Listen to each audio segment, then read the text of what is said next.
Welcome to Fringe Fanatics with Chad Lee and Chris Zane. And we are back. It is episode 24 of Fringe Fanatics. I am Chris Zane. And I am Chad Lee. Thanks for tuning in. Yes, thank you guys. If you are watching right now, please go like, share, subscribe, and follow us on all social media at Fringe_Fanatics. And please go check out our link tree if you can't find us for some reason. It's linktr.ee/Fringe_Fanatics. You can find all of our stuff there, where to stream us, where to watch us. You can also donate to us. There's a donate link that gives us money right into our pockets, our greasy little pockets that we put right back into the podcast. Right back into the podcast, because what's the point of taking any money from it right now? We need more of it. Yeah. But anyways, we are a little bit behind. As you guys can tell, we missed last week, which was an unfortunate circumstance. Unfortunately, it was our first episode missed, but, it was our 6-month episode. We hadn't missed an episode in 6 months. Why not miss it on the 6-month episode? And, it's all right because it comes, with it being worth it, because now we have leveled up. We've leveled up. Multiple camera angles. We have multiple camera angles. We have a couple more mics. So now nothing should happen that stops us from putting it out, barring I don't know, lightning striking, tornado taking us out, dang old tornado. Yep. Because now we have this camera here, camera 1. We have camera 2 over there that's right on my beautiful face, and we've got camera 3 right behind me. Yep. Which you can't see me on because it's directed right at Chad's beautiful face. So we did level up, and so we did miss last week. We had some technical difficulties, but going forward, I think we're going to be looking pretty good. Yeah, it's going to be pretty nice. So we are going to hopefully get an edit out with the multiple camera angles. We're going to kind of see. This is also kind of a test run for us. So you might just get your standard one beautiful angle of both of our faces. If not, though, I might be able to get something out with multiple angles. We'll see what's going on. This is the first time. So it's, we're flying by the seat of our pants right now again. That's right, man. We're grassroots. Yeah. You can see it. But we are still going to just do a quick recap of the Super Bowl. We'll get into that here in a little bit. But just real quick, Chris, we'll go over it since we already did it last week. Yeah. Did you have a good weekend last week? It was pretty good. Didn't do too much last week. It was nice having a break from sports. It really was. Did you watch much XFL? I watched a good amount of each game. Did you really? Yeah, because I wanted to see because it's like basic. Excuse me. It's like a testing field for the NFL and all the rules and stuff. Yeah, I like the new rules after the touchdown. I do like the after the touchdown stuff. The only thing is I don't know how kickers and punters are going to feel about that because it basically eradicates punters. They're obsolete almost. I don't know if you saw the Marquette Kings on one of the teams. I don't know if you remember him. He was on the Raiders. He came to the Broncos for a bit. He was supposed to be a really good punter. Yeah. He was talking about he got in trouble because he kicked it out of bounds. And you're not allowed to do that. They get it. It's like on a kickoff. If you kick it out of bounds, they start on the 35 really? or 40. He's like, I didn't know that, man. He's like, the whole time I've been playing football, it's to try and pin him as far down as possible. But I guess because they want to make running backs, they want to make returns a thing. Yeah. So I do kind of like the kickoffs. It's kind of nice having them kick, right to the. I mean, they're all lined up on the 30 and the 25, and then they kick it. You get in trouble for kicking it out and stuff. If you kick it through the end zone, I think they start on the 35, and if you don't kick it to the 20, they start on the 45 or some shit like that. I don't know.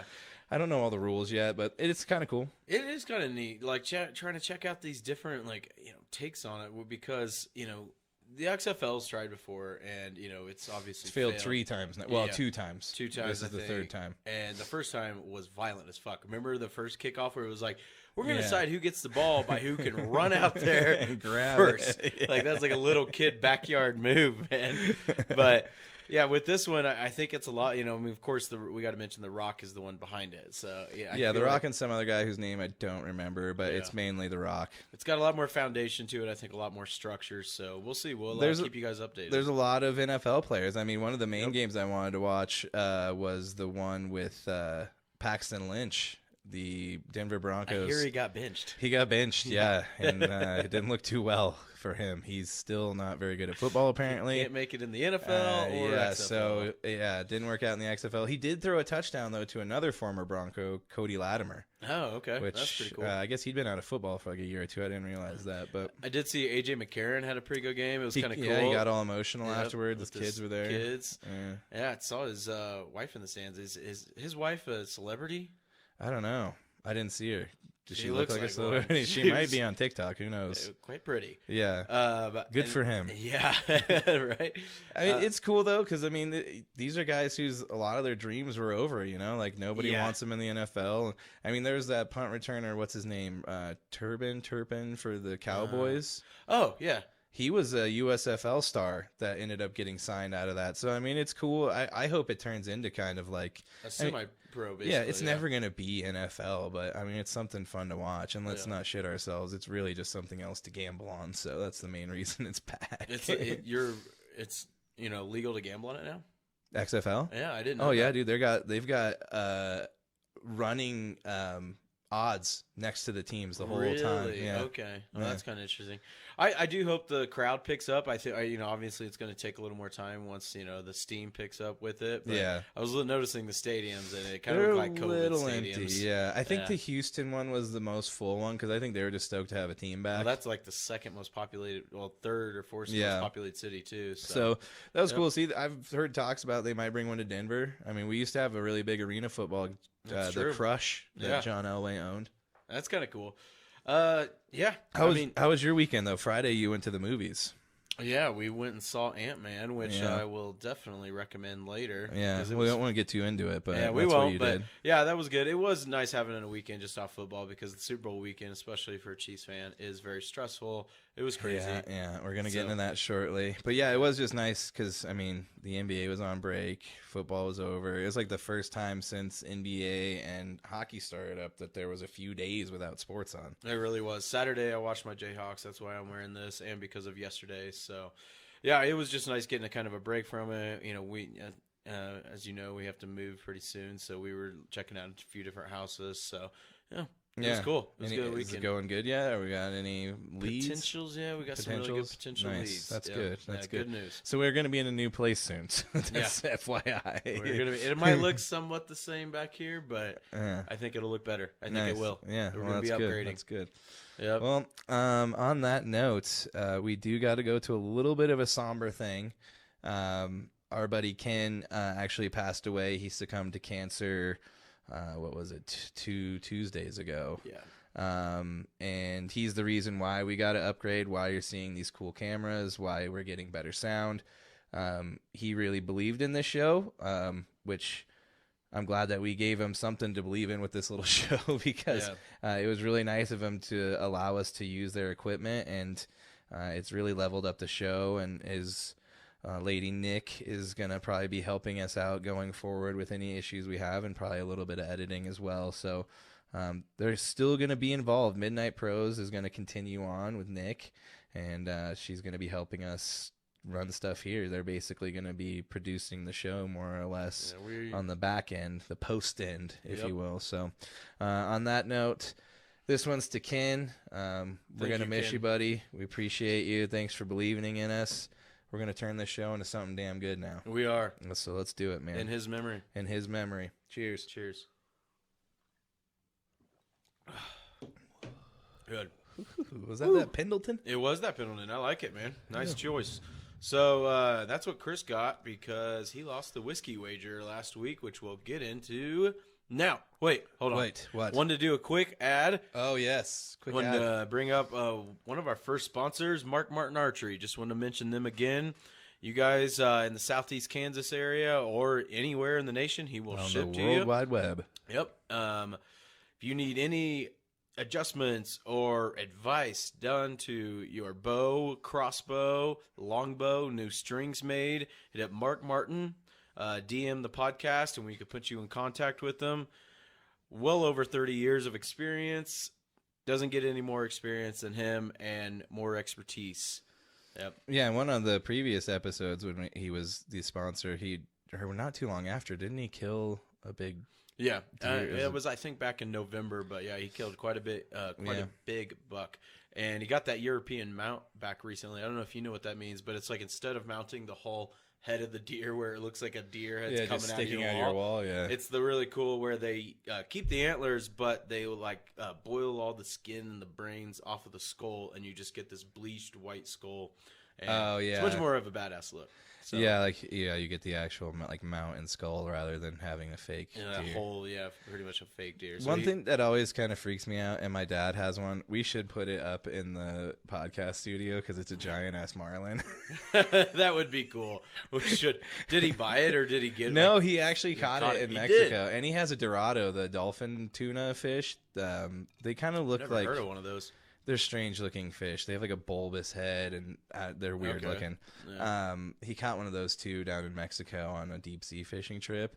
And it's just weird when you get those because they basically just... It's a total replica. Yeah, it's just like a fiberglass fish that's painted to look like the fish. I was blown away by when I learned that. When I was a kid. But then you think about it, you're like, how the fuck are you going to keep a fish? Yeah. You're just going to keep it frozen or something One time, this is a funny story. My parents got me eating lobster and crab early because they let me try it. And then every time we went out, that was all I wanted to eat because, I got that high-class taste. Yeah.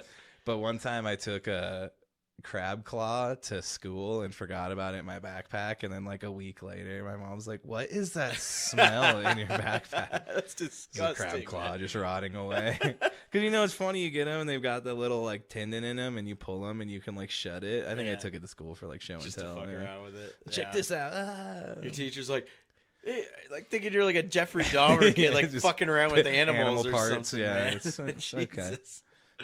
Yeah. Sometimes you got to be put on a spectrum, and it might just be the serial killer one. You never know. You never know. Yeah, but that's pretty fucking cool.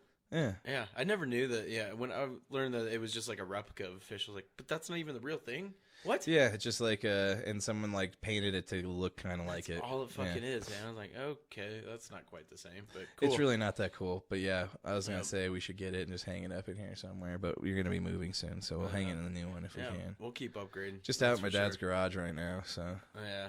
Nice. Tell him it's going to go to a good home. All right. He'll be fine with it. Maybe. He'll probably be like, no, son, I want it. And I'm like, it's been in the garage for like 4 years. Who cares? Nobody sees it. Yeah. Come on. Just hanging on a wall in the garage. Right. An unfinished garage. Come on, Jerry. Yeah, come on, Dad. Damn it. But regardless, hit up Mark Martin Archery for all your archery yeah, back needs. to the ad. Yeah. Just wanted to finish it up. Wrap that up. Thanks, Dad. Yeah, if you're bow hunting, go hunt for Mark Martin Archery. Wherever you can find him. Well put. So yeah, let's get in. We're not going to spend a lot of time on the Super Bowl. Last week we spent like almost an hour on it, and then it all got lost in the ether, more or less. So somebody got to hear it. Yeah, it's nobody actually, because that was the issue. There was no sound. But if you guys remember from the episode before that, don't think I'm going to let this go unnoticed. Chris took the Eagles. I had to. Yeah, there was no way I couldn't not take you. the Eagles. I don't blame you. They're a good team. But he placed a whiskey wager on it, and I was given this bottle for Christmas, and so he will drink out of the official Crown Chiefs sucking whiskey. Off the teat of Chiefs Nation. That's right. For this whiskey wager, and then we'll break this down. But yeah, we won't spend a whole lot of time on it. It's already a week later, so everybody's thinking about basketball. I felt like we had a lot of good stuff too, like stuff that not everybody was talking about. I totally agree, pointers. Man. Yeah. We still go over some of them, but it's not nearly as cool. Yeah, we'll spend a little bit of time on it, but I'll get started off with first. I said last week, and I will reiterate it now. This was Brett Veach's Super Bowl. Yep. Everybody's talking about Mahomes' ankle and all that, which definitely deserves some credit because he's a fucking warrior. I don't care how many people want to claim that it was a fake ankle injury or whatever. The magic ankle. Looked pretty good at the parade a few days later. I believe the MVP should be. No wrap, no boots. He's dancing around. But yeah, I don't know. He's a warrior, man. He's terrible high ankle sprain that most people could barely walk with. But. Yep. Anyways, I believe part of if there was going to be a 50-50 Super Bowl MVP, it should go to our GM, Brett Veach. So at the Super Bowl parade, Clark Hunt mentioned that 20 out of the 22 draft picks from the past 2 years played in the Super Bowl. That's fucking impressive. Yeah, that is really good drafting and just building a team. So it's nice to And then you look at Kadarius Toney, who we got for basically a ham sandwich from the Giants. You know, Odell Beckham even tweeted out, he's like, and they traded him? Yeah. Are you kidding me? Like, we got him. I mean, for he nothing. wasn't super impactful a lot, but he was impactful when it mattered most in the Super Bowl. Well, that's just a total testament to Brett Veach, because he sees talent, he sees character when nobody else does. Yeah. You know, I mean, you look at Frank Clark, you know, like that looked like a bust for a lot of times, but that dude shows up in the playoffs. And you look at the guys that played in this Super Bowl that were drafted last year: George Karlaftis, Trent McDuffie, Leo Chenal, Josh Williams, Sky Moore, Isaiah Pacheco. 2 of those guys scored in the game. And then Nick Bolton, who was drafted last year, also scored. I found out a stat today that those 2 guys, Sky Moore and Nick Bolton, are now the 2 youngest players to ever score in a Super Bowl. Oh, that's pretty crazy. Yeah. I mean, I just really think we owe a lot of this to Brett Veach and his scouting team. You know, he has a big team when it comes to the draft and scout talents out there. And, I mean, he got the right guys. I mean, I text Samir this. I could probably find it in my DM history, but last year, this good dates back to last offseason. I said 2 off seasons ago when we drafted Nick Bolton, I said to him, watch, this guy's going to be Defensive Player of the Year. Or I said he's going to be one of the MVPs for the Chiefs this year. And in the offseason, when they have their individual awards, he got that. And it's just like, I looked at it. I mean, he led the whole SEC in tackles at Missouri. And in the SEC, like that really pays off. And you know, I know this is probably just a long biased buzzer beater here, but I got to get into the Eagles. We owe them a ton of respect. I mean, they had one hell of a team. I drafted all of them when it came to fantasy, and Jalen Hurts played one hell of a game. If they would have came in with the W, guaranteed MVP right there. Yeah. I could even go as far as to say he should have been the second person to ever lose and get. He was the first. MVP. I didn't know that ever happened before. Oh shit! No way. What's his name? The guy who is the fucking MVP or the MVP, the NBA logo. Winning time. Jerry West. Jerry West, yes. Jerry West is the only person to lose and win the MVP in a series. No way. I did not know that. Well, in football, it's never happened in football. Okay, no. But there's the second time it's ever happened, is what I mean. But yeah, because I mean, he had a hell of a game. I mean, 3 rushing touchdowns, tied Terrell Davis's Super Bowl record of 3 rushing touchdowns. Went over 300 yards passing. What did he have exactly? 304 yards. Broke the QB rushing record with 70. Yeah. I mean, the only flaw, the only hiccup he had was that freak fucking fumble. It's so weird. He just was trying. It's one of those you see it a lot where guys try to grasp the ball and they think their other hand's there and it's not. Yeah. And Nick Bolton picked it up. I think he didn't expect that guy to be on him as quick as he was, and it's kind of like, ugh! Yeah. And then, well, I guess they talked about it. I saw something about it just actually a couple days ago where Mahomes was bringing it up where Nick Bolton was actually, if you look at the pre-snap, Nick Bolton's acting like he's going to blitz, and then right when the ball's hiked, Hurts is thinking he's going to come down the middle, and so that's why he tries to take off to the outside, but Bolton backed off and then spied him, and that's why he was right there. Yeah. So it was great play by Bolton, then pick it up and running it in. I mean, that was a game changer right there, but I mean, the game came down to the wire. I mean, the Eagles, they're going to probably pay Hurts, which he deserves it.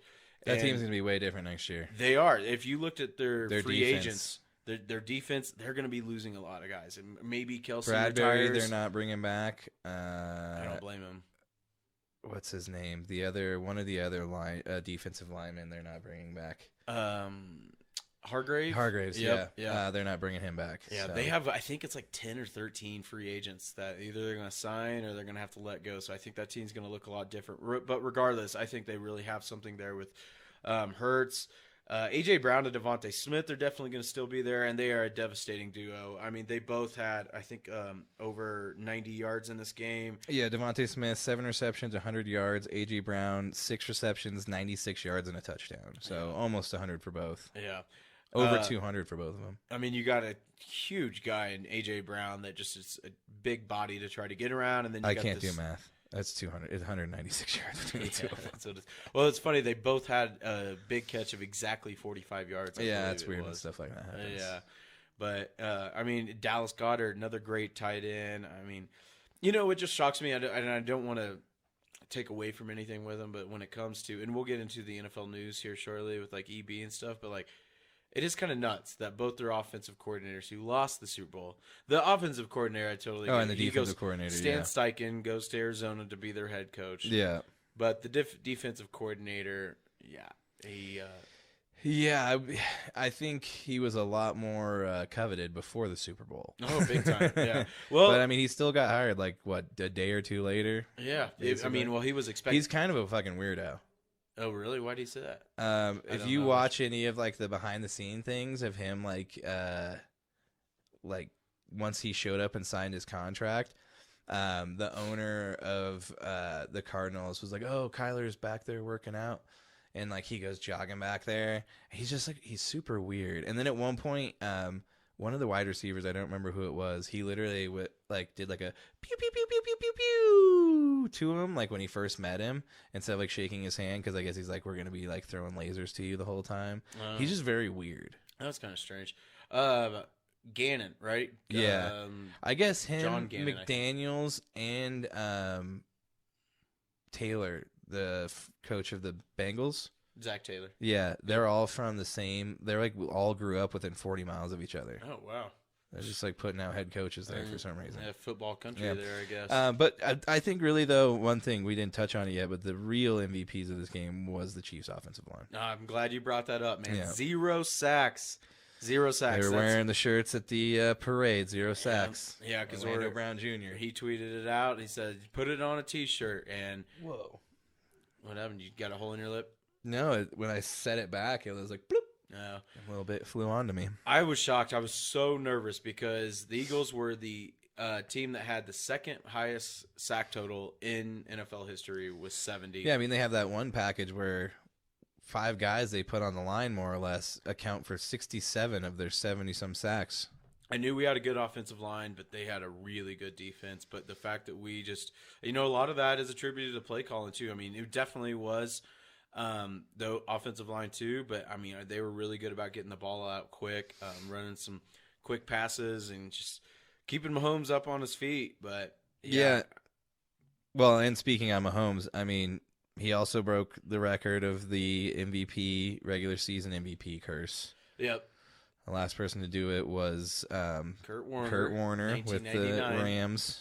With the was the air raid offense, or what did they call it? The best. The best show on turf. That's God what they damn called it! it. Air raid offense was Texas Tech. Speaking of that, should we address this? I'm not going to get into that bullshit Barstool.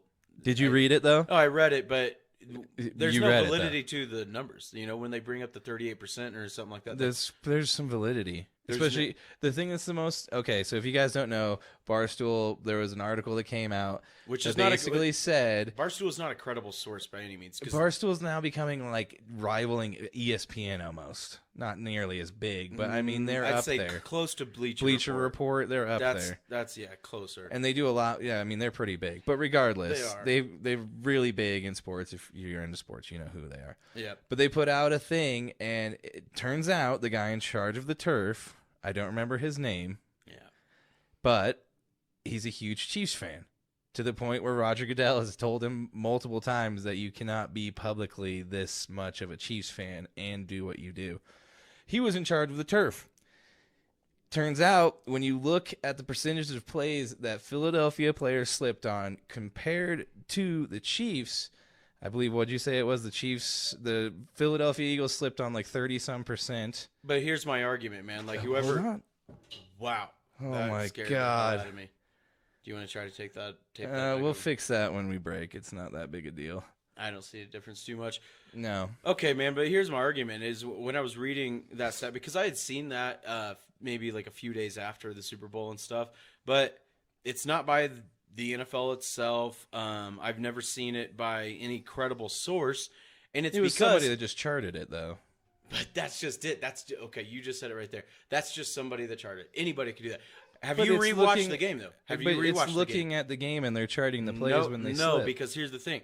I invite anybody out there to go rewatch the game. I watched either a Chiefs or Eagles player slip on nearly every single play. It wasn't heavy, lopsided and stuff. And I did hear Greg Olsen be like, most of the Eagles have changed out cleats and the Chiefs haven't. I think they did multiple times. But maybe the Chiefs said, fuck it, we're going to slip anyway, because I was watching that game intently. Believe me, and there were Chiefs players slipping throughout the whole game. Oh, I know. So it's the fact they said it was happening to both, but they just said it was happening more to the Eagles. And players. that's what I mean. That's a subjective. It's interesting. Opinion. You should go check it out if you haven't. Yeah, that's all I'm saying. I sent it to Chad because I knew it would get him going. And he did. And he started. He sent me like a diatribe text before he even read the fucking thing about oh, it's bullshit. Because I knew when I saw that it was through Barstool, it's basically an op-ed. That's because Chiefs fans are sore winners. Oh no, that is so not true.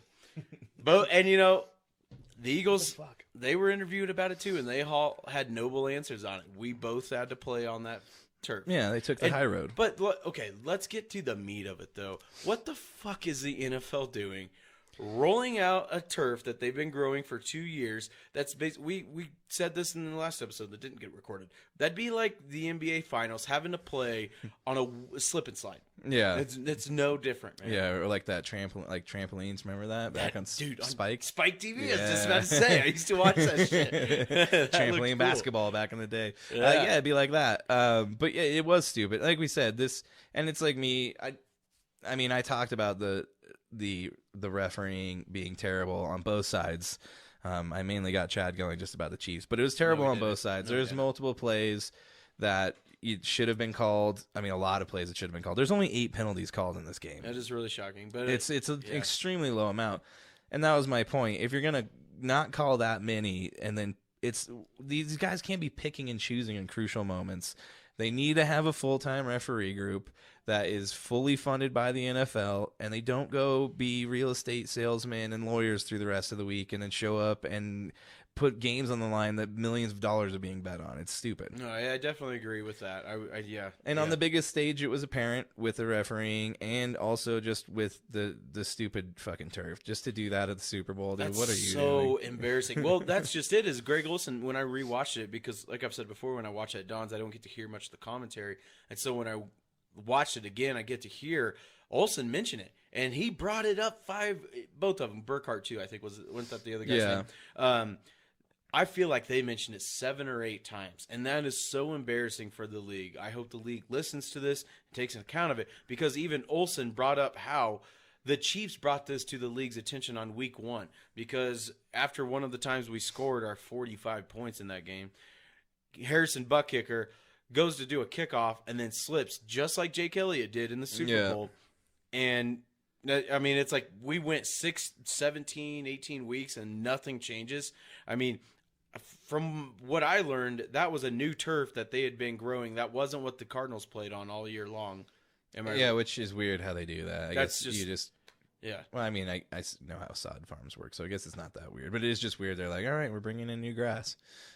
And it sure is just it didn't fucking work. I mean, maybe that's just an issue with the Arizonas and their whole like running that thing out on a track the way it is. Maybe it's just not set up to root properly. I don't know. Use turf. I mean, this year was one of the first years. But now all the players don't want to use turf. That's what I was about to bring up. I feel like this is the first year I've ever heard such a debate where the players don't want to play on turf. Well, I remember the fucking like shit back in the day, like it's. You know, where it was like on top of concrete, nobody wants to play on. Yeah, that would be hard. But I mean, the stuff now, it's better, but it does. I guess they are seeing in some statistics that ACL injuries are more prevalent, and like, you know, these non-contact injuries, which are always the worst ones, are happening a lot more prevalently on turfs. Yeah, whenever I was in high school and we went to go play on turf, I'll admit I didn't get on the field very much. I wasn't very good. At least he's honest, people. I'm a lot better at talking about football than playing it. Yeah. But, I mean, it was so different, you know, like you can really get, you know, it's roots. You can get those spikes to catch on grass. But whenever we played on Chenoo on like turf, it was just like you were playing on sponges, you know, it wasn't the same. But there's no bite. You're not digging into it. You're just kind of... Yeah, hopefully. I really just hope all the blowback really gets the league to fix that shit, because, I mean, it's just so embarrassing on such a big stage where these guys are slipping on. I mean, I feel like when I rewatched it, I really had the disposition where I'm thinking this could have been a way different game. I don't know if, like, the score might have been different, but I feel like we would have seen maybe more explosive plays, maybe guys that were trying to juke, make the player miss. You never know. Yeah. I was really hoping, and that's why I was mainly so pissed not just because the Chiefs ended up winning, but on that call was because I really wanted to see like how cool it would have been the first year they have the playoff rules. The only game it happens in is the fucking Super Bowl. I was worried about that. It was gonna be like it was already a really good Super Bowl. I'm not gonna put it up there greatest ever, but had it gone into overtime and like it ended however it ended in overtime, that would have been probably the greatest Super Bowl ever. Yeah, had it gone to overtime. Yeah, because we would have seen that new rule, and I was definitely worried about it. Yeah, I mean, Mahomes and Andy Reid drawing up those play calls. I think we didn't really hit on it, but he schooled Sirianni, and you brought this to my attention. Yeah, that play that he basically copped from Doug Peterson. Yeah, when they played the Jags in week 4, I think it was, right? It's the same like that same sweep play where Sky Moore and Kadarius Toney, they did it, flipped the play on both sides. Sky Moore went on the left, and I guess that play, from what I've seen, did you see that? They were in the wrong formation. Yeah. He's like, that's why I was trying to motion him over.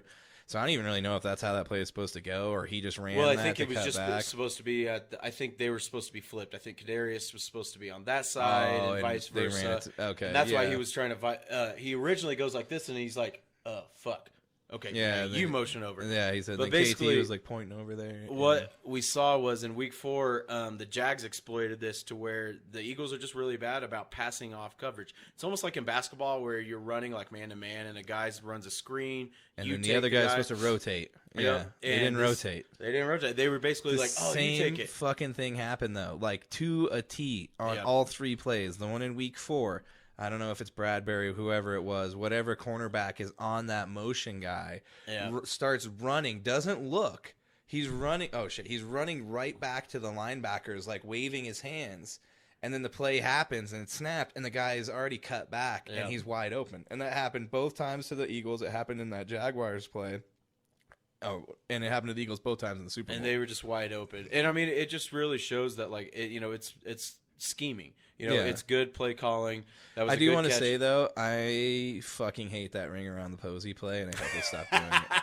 It's so stupid. I wasn't very happy about it. It makes them look like assholes, and it looks dumb. I don't give a shit, man. You can hate it all you want. But it didn't even work in the Super Bowl. Well, that's why I hated it in the Super Bowl, okay? They did in the playoffs, too, though. Yeah. That was a playoff game when they did it the first time.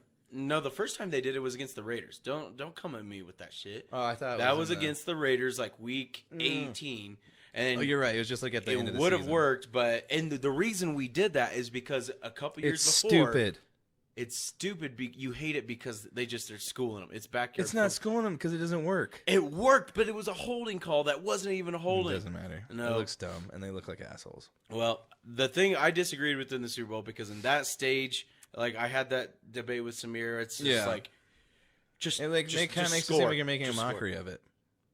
A little bit. No, the reason why they did the ring around the Rosie thing, or just like they spin around, is because it's supposed to get the defense freaked out. Like, where's my guy going? Where's my guy going? And then they line up all weird. Yeah, like, but it just didn't work. Kelsey's the quarterback or something. Like I've said before, I'm totally fine with it if they're up 3 scores, but in a situation like that, don't do that. I thought you were about to sneeze. No, it kind of looked like it. But I was just getting very much emphasis on like, please stop, because Andy Reid, he's so notorious for doing it. I'm like, no, just score. You've got so many good plays. Just score. Yeah. But other than that, all right, we need to move on, though. We've already spent a lot of time on this. Well, then, before we finally move on, take your whiskey wager shot for betting against the Chiefs. Yeah. And I'll take one with you because I will celebrate. All right.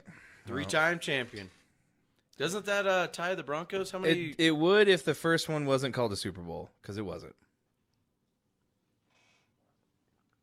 I believe they have 1 championship game win and 2 Super Bowl wins. Wasn't that in the 60s, or was it called the Super Bowl then? It was before it was called the Super Bowl. I didn't know you guys had one before they called it a Super Bowl. I thought, you did. No, us? I thought the one in the 1970. I thought it was the 60s. That was Super Bowl 4. No, that was Super Bowl 4. Oh, shit. Okay. Yeah. Well, 1960 was the merger, and they didn't officially start calling it Super Bowl until 3 years later. Yeah, wasn't it the owner of Lamar Hunt? Yeah. So, all right, I was wrong. Yeah, so we have 3, but you guys have 3 too, right? Yeah. With Peyton and then John Elway. Yeah, so 2 with John, 1 with Peyton. Yeah. I think we've been to way more, though. So we've lost a lot more. Finally, you can't hold that over my head. I don't know how many times. I can until you pass us, because now we're tied. Yeah, we're tied. It doesn't matter, man. We're tied. But I think we've been to more Super Bowls, so I'll take that. Even though a lot of them were losses, and we do have 2 of the worst But you have losses 2 of the blowouts, in man. Super Bowls. So. But we were there. We were there. Hey, you got to be there to lose, That's okay? right. Hey, You we son got of a blown out by bitch. the Bucks too. Yeah. Man. All right. Yeah, you guys scored 9 points. We scored Cheers 8. to a good football season, man. Yeah, I'm glad it's over just for my sake for the Broncos. Yeah, well, I can't wait for next year with Sean Payton. Yeah, it should be interesting. Speaking of which, let's get into a little bit of news in the NFL. Let's do that. We talked about it. Philly loses both coordinators. Shane Steichen goes to the Colts, and Jonathan Gannon goes to the Arizona Cardinals. Yep. So now they are out without both of their coordinators, and they're going to be losing a shitload of guys. Well, I did see where the Gannon took his linebackers coach too. Yeah. Yep. And I saw, was it Steichen grabbed... Oh, he got Cleveland's quarterback coach. To be. Oh no, maybe that was Gannon. Maybe Gannon grabbed the quarterback coach from Cleveland. And did you see Jim Bob Cooter? Yeah, Jim Bob Cooter is now the off. Jim Bob Bob Cooter. Jim Bob Cooter. Jim Bob That's Cooter. how you always have to say his name. Jim Bob Cooter over there, man. Jim Was, Jim Bob Cooter. running the offense for Georgia, right?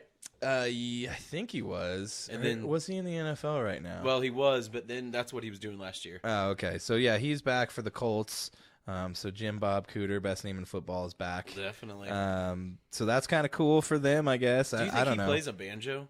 I hope he does. I feel like It's with a either name that like or like that, a harmonica, and he sits out on his porch. Is this a hootenanny or a hoedown? Or he does the what's it called? The washboard ham thing? bone. No, ham bone. Is that what you call it? No, ham bone's where they're like slapping their body, and they'll like sit there and they're like ham boning.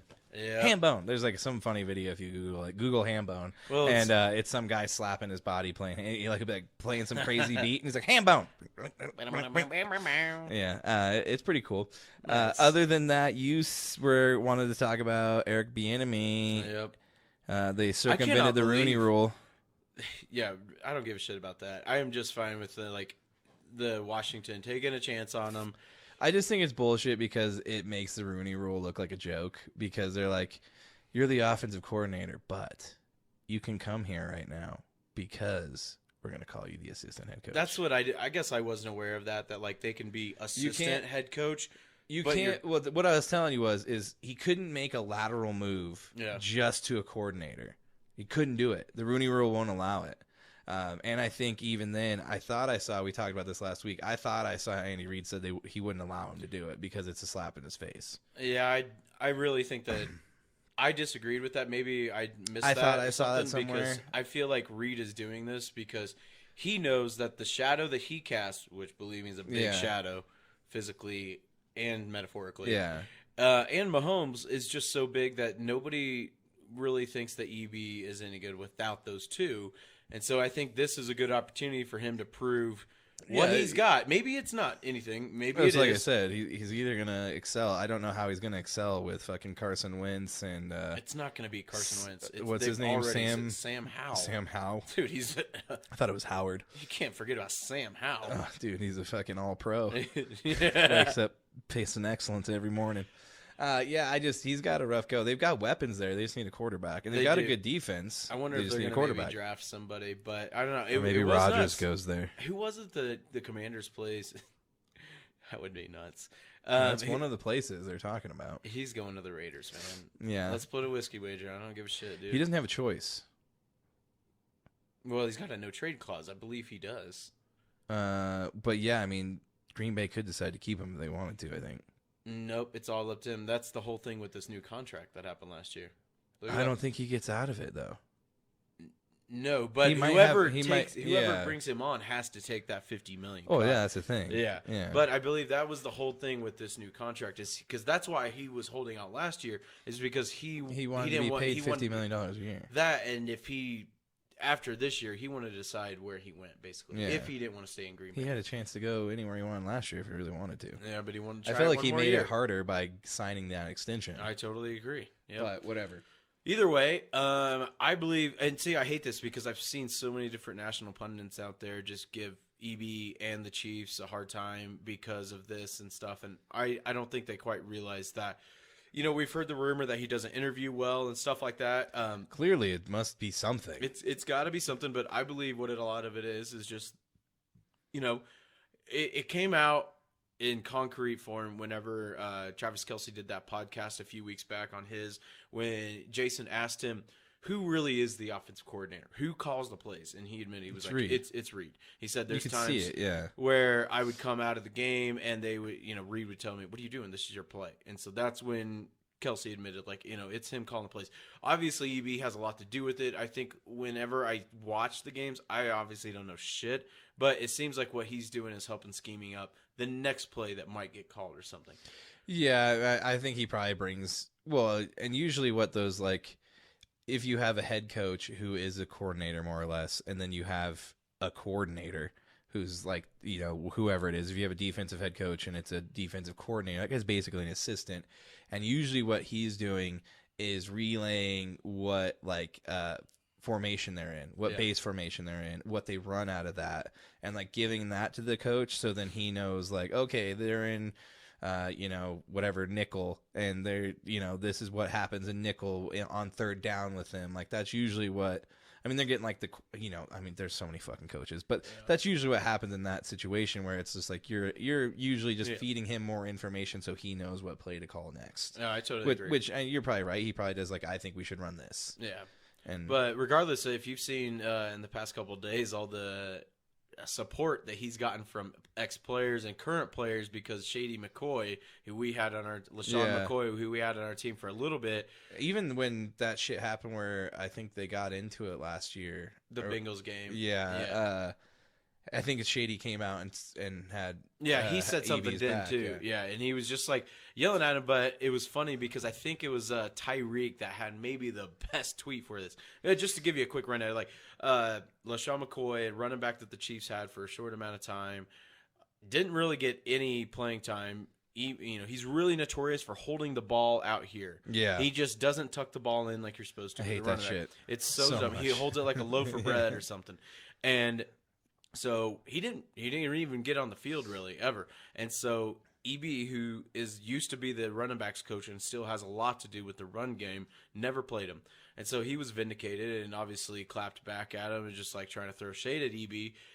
And then Tyreek, Jamal Charles even, and a few others, I'm forgetting off the top of my head, but they came to the support of Eric Bieniemy. And I think it was Tyreek that had my favorite tweet that was like, dude, you're just mad that EB told you to tuck the ball in. Obviously he was. Dude, I would have loved to have seen the Broncos bring him in. One thing I can think of that, steel sharpen steel, fight fire with fire type of thing. If the team that's beating you can't get by him, which obviously the Broncos can't, then go take a guy that's helped create that offense and use it against them. Oh yeah. If anything, how to, what works against it. Well, I was really scared about him going to the Broncos. I definitely. Yeah, I had no problem. I hope he succeeds, but I do just have a feeling that the NFL is on to something. Owners and everybody, GMs are on to something. He does have a reputation for being kind of hard on players in practice and stuff. Yeah. He will yell at him stuff, but from what I've heard, being such a devout Chiefs fan for all these years, that the players like it. They want to be pushed. I think sometimes with this new age NFL where you get really young coaches and these owners want to have a young players coach that are soft on these players. How that went with fucking Hackett. Yeah. Jesus Christ. Yeah. And now the Jets are doing the same thing, trying to hire him to lure Rodgers over there. Sometimes it's good to have a guy that's rough on these players and hard on them. Yeah. And so my hunch is because I really appreciate what he did for the Chiefs for 5 years. I really think his experience and his toughness was great for us. His play calling was smart. I hope he succeeds in Washington because I want him to prove that it wasn't Andy Reid that was attributed to all this. It definitely was, but I want to believe that he's got talent too and got knowledge, and I hope he takes that team to success. I think a lot of owners and GMs are just leery of what's happened with Belichick and his coaching tree where it's just hit or miss on who's going to be good. I think Vrabel's the only one that's really succeeded. It really is the Bill O'Brien, crash and burn. McDaniels, crash and burn in Denver. He's looking like he might be crashing and burning in Vegas, especially if they don't land Rodgers. They're fucked. Yeah. But yeah, it doesn't. Well, and then Patricia in Detroit. So it was so bad. Yeah. So we'll see what happens. I hope nothing but the best for him. He's a CU buff, and That's right. So that's why I wanted him to come here. Just that would have been cool. But Yeah. Other than that, Broncos, who knows if they'll ever finish their coaching staff search. I know. It's Rex kinda gone on. Ryan, Vance Joseph's been here. At this point, just hire Rex Ryan. I mean, the guy was really good as a defensive coordinator. When I think all 10 years as a defensive coordinator or something like that, he was ranked in the top 10 in more than one category. So bring him in. You're not going to forget about football. I mean, he's literally been in football his whole life. So I totally agree. yeah. Sorry, my brother's texting me right now to find out if I'm busy, but because I got to give a shout out. It's my nephew Bennett's birthday. Oh, shit. Birthday shout out. Bennett, happy birthday, buddy. Yep. What are you? How old is he? He's 11. Damn. Yep. Your brother's younger than us? Or Yeah. is he older? He's younger than me. He's 2.5 years younger than me. I guess we're pretty old now to not have kids. Oh, yeah. we're Yeah. getting to that point where it's like you're not gonna have kids, are you? It's right on the breaching point. Hey, my Yep. parents had me. My mom was 38 when they had me. Wow. Yeah. My mom was I had old parents. 40 whenever she had my sister. So, yeah, you're the baby of the family. Yeah. There's like 7 years difference between the twins and the next brother closest to me, and then my brother and sister are in their 50s. Yeah. I mean, it is what it is. Yeah. Well, that's good. Good for him. Yep. Good for the birthday. That's right. Happy birthday, Bennett. Happy But, birthday, Bennett. Yeah, I'll give him a call back afterwards for sure. Yeah. Well, let's keep rolling. Yep. So I that's think about that's pretty it. much it on the NFL news, isn't it? Yeah, that's about it. We're going to take a quick break because the musical break is here. And we did pick Spells, a local Denver band who is fronted by comedian Ben Roy, who's from the TV show Those Who Can't on True TV. He also is a pretty big comedian in the Denver scene. He's got a couple albums out on 800 Pound Gorilla Records. You can find him on Spotify and stuff like that, or just go watch YouTube videos of him doing comedy. He's super awesome. The rest of the band's full of a bunch of Denver heavy hitters from all around. Super rad band. One of the funnest live shows I've been to. I've had the singer on my shoulders carrying him around venue while he sang songs. They play on the floor of the show, of the venue. They don't play up on the stage, so they like to be in the crowd. It's super fun. That's cool. Go check them out. This song is Slice Away. We will be right back. Thank you guys so much for sticking around.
And we are back for the second half of the show. You just heard a bunch about the Super Bowl, and then you heard Spells with the song Slice Away, which is a great song. If you haven't had a chance yet, go check out some live videos of Spells playing. Their shows are awesome, and everybody in that band is awesome. Also, go find all of their music on everything streaming, and check out their social media to find out where they're playing next. In that case, we are back to the show, and we got to do the shot at the turn real quick. We do. We're at our halfway point. Halfway point. Let's drink some more whiskey. We're at the clubhouse. We're getting a snack, and we're going to finish the last 9 holes strong. We are. Cheers. Cheers. They go down smoother the more you do. So was that last episode and the ghost episode that you recommended Full Swing? Yeah. Okay. So we'll talk about that Well, that's again. all right, because I finished that first episode, and it's pretty fucking good. It is really good. Yeah. So we'll get into that in a little bit. But on to the fast break. We got to talk about the All-Star Shame, or whatever you want to call that. I feel like I'm gonna get fucking worked up, dude. Chad's I don't even. Chad's about to have I was nervous about bringing this up because they picked on my boy Jokic. Dude, all weekend I sent you that picture of the outside of the state, outside of the arena. Nope. No Jokic. No Jokic. 2-time MVP. MVP front runner. Yeah, and MVP to win a third. MV3, if you will. It looked like it was fucking PE class, and all the fucking bullies were picking on him because when they inbounds the ball, they threw it off his back. Yeah. And you know what? With him, the humble, good dude he is, doesn't even flinch. Just keeps on running. He's big enough to squash these guys. Look what happened to Markieff Morris. Exactly. See, Chad's starting upset. to get fucking worked up. He's man. hitting things. I'm here to back up my bro. I'm like Jokic's other brother. Okay. Yeah, one of the just but a you're lot smaller. Yeah, it's way smaller. Oh man, dude, it Go was ahead. bullshit. Break it down. I Chris. mean, break it down. Jokic. So we're talking about a guy who's averaging a triple double as a center, which was never been done. In line right now, I mean, barring something terrible happening, will win the MVP. Yep. Averaging a triple double. He's the fact that they do like the picking it like preschool, like high school, however you want to call it, like gym class, was so stupid. Jokic ends up getting picked not last. He was second to last. Technically. Yeah, because he didn't know that Lauri Markkanen was still on stage. He thought he'd already been picked. Yeah. So it got to be, and some people are saying that Jokic knew and he just didn't want to be picked last. I don't believe that's how Jokic works. I think he literally just thought he was last and stood up and started walking to LeBron.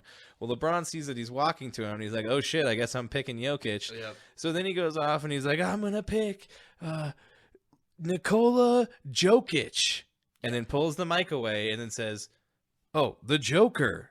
And it's like, dude, you didn't even say his fucking name He's right, such dude. a dick, man. Well, first, let's get into the stupid-ass fact, like you said, of how these All-Stars are picked. Do you know the percentage-wise? It's ridiculous. LeBron James, whose team is 13th right now in the West, who, in order to make the playoffs, have to go at least like 16-7. Yeah. The captain of the All-Star game, his team is likely not going to miss the playoffs. While the guy that he's about to pick, well, you just talked about Jokic, is the #1 team in the West. Yeah. It was bullshit. I The entire weekend was stupid. And like so we said, dumb. Jokic didn't give a shit. He even said, I would have picked myself last too because this game isn't meant for me. It's meant for them to. It's like a jerk off fest. It's a showboating game. Yeah, they don't play defense. It's not actual basketball. It's just alley oops to each other and, doing whatever dumb shit they wanted to do. Malone came out and said it's one of the worst basketball games he's ever seen in his life. I agree. Yeah. He said Kyrie was the only one aside from Jokic who gave a shit. Yeah. Because Jokic just didn't care because he's like, this is stupid. Yeah. But yeah, it was a joke. The whole thing was stupid. The dunk contest was a joke. The 3-point contest was a joke. Julius Randle was in the 3-point contest. Pretty sure I saw him make like 3 or 4 3-pointers. You want to remind me? So you sent me a really good radio clip of when Michael Malone was on, I think, the Fan or something, right? Yeah. And what the guy in the Fan brought up. So Julius Randle in 3-point ranking is, I think, 113th. Yeah. Yeah. And KCP, who's second, was not on there. Shooting like 45% from 3-point range. Unbelievable. Not on there. I think Tatum was in the 3-point contest. Yeah. I think he's shooting 35.6. Yeah. So you've got a guy shooting 10% more, not even mentioned in it. Yeah. And then you've got a guy like Aaron Gordon having the best season of his career to date, and he's not even mentioned. Jamal Murray, I don't expect to be he's missed too many games. He's missed too many games. But it's ridiculous, man. It's all stupid, and it just was a total it just goes to show you that Jokic isn't a part of the club in the NBA, and it doesn't matter because at the end of the day, he's gonna own so many stats that those guys will never even dream of owning. Never even come close to. So he doesn't give a fuck. Yeah, that's the thing. And you know what? Internationally, if you look at probably his fandom when it comes to outside the U.S., it's probably more than a lot of those guys. This was like giving LeBron his flowers thing. They really wanted was. to be like, oh, you got the scoring record. Let's let you be the, it's stupid. Well, let's bring up, too, that there were definitely players, and it was nice to see them give the praise to Jokic like he deserves. Because I think I had it pulled up. Where's my phone? Donovan Mitchell, I got a lot of respect for him. When he was on the Jazz, we had a lot of battles with him, but he said, I don't know if you've all been watching what Jokic has been doing. It's fucking outrageous, to be honest. I don't know how many people have won it 3 times in a row, but it's otherworldly right now. 2. Yeah, 2. And see, this is something I wanted to get into because it's been brought up in the past couple of days on First Take. Something I've told you I watch daily, and it's just I watch it almost to get material off of. It's not like I support those guys, but like what I've told Hannah is like I'll hear something that those guys say that pisses me off, and instead of it just like pissing me off, what it does is like for this podcast, it gives me something to argue against and being like, no, you guys should have said this because Stephen A had this really stupid take today. Imagine that. Yeah. But saying how because it's becoming more apparent that he's going to get the MVP 3 times in a row, and that is uncharted territory. Larry Bird and Wilt Chamberlain. Yeah. The only 2 guys to do it, right? Okay. Yeah. Right. Those guys are greats. They are NBA legends, like no doubt about it. And what he was arguing was it would be detrimental for him to get the MVP because he hasn't won the title yet. But neither did Giannis. Yeah. Giannis won it twice and then won it. Yeah. But here's the thing that he keeps forgetting. The MVP is a regular season award. And here's the big factor that I kept shouting into my fucking headphones when I was listening into this. How can you say this when you look at Jokic's teams when he's won these MVPs? Yeah. Who are the All-Stars? There isn't any. Maybe Murray once. I think maybe he got it. Probably in the bubble year. He didn't. No, he should have. I don't think he's got it once. But you look at these other guys that have gotten MVPs. You look at these other teams that have won the finals. Look at last year.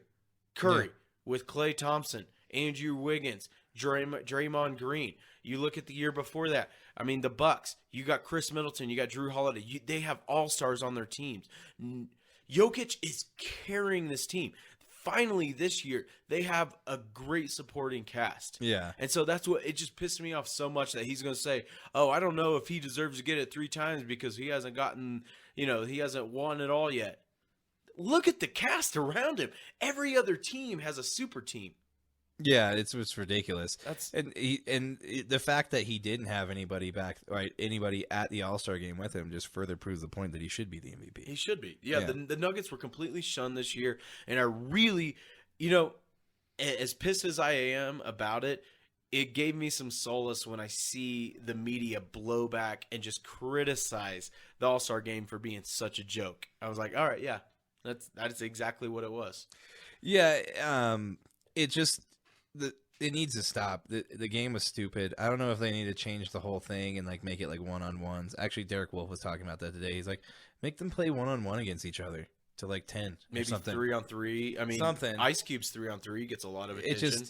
What we just watched was bullshit. I mean, if you watched it, I didn't watch any of it. I had it on silent. I told you I wasn't going to watch a bit of it, but I'm just such a Jokic fan. I wanted to see what he did.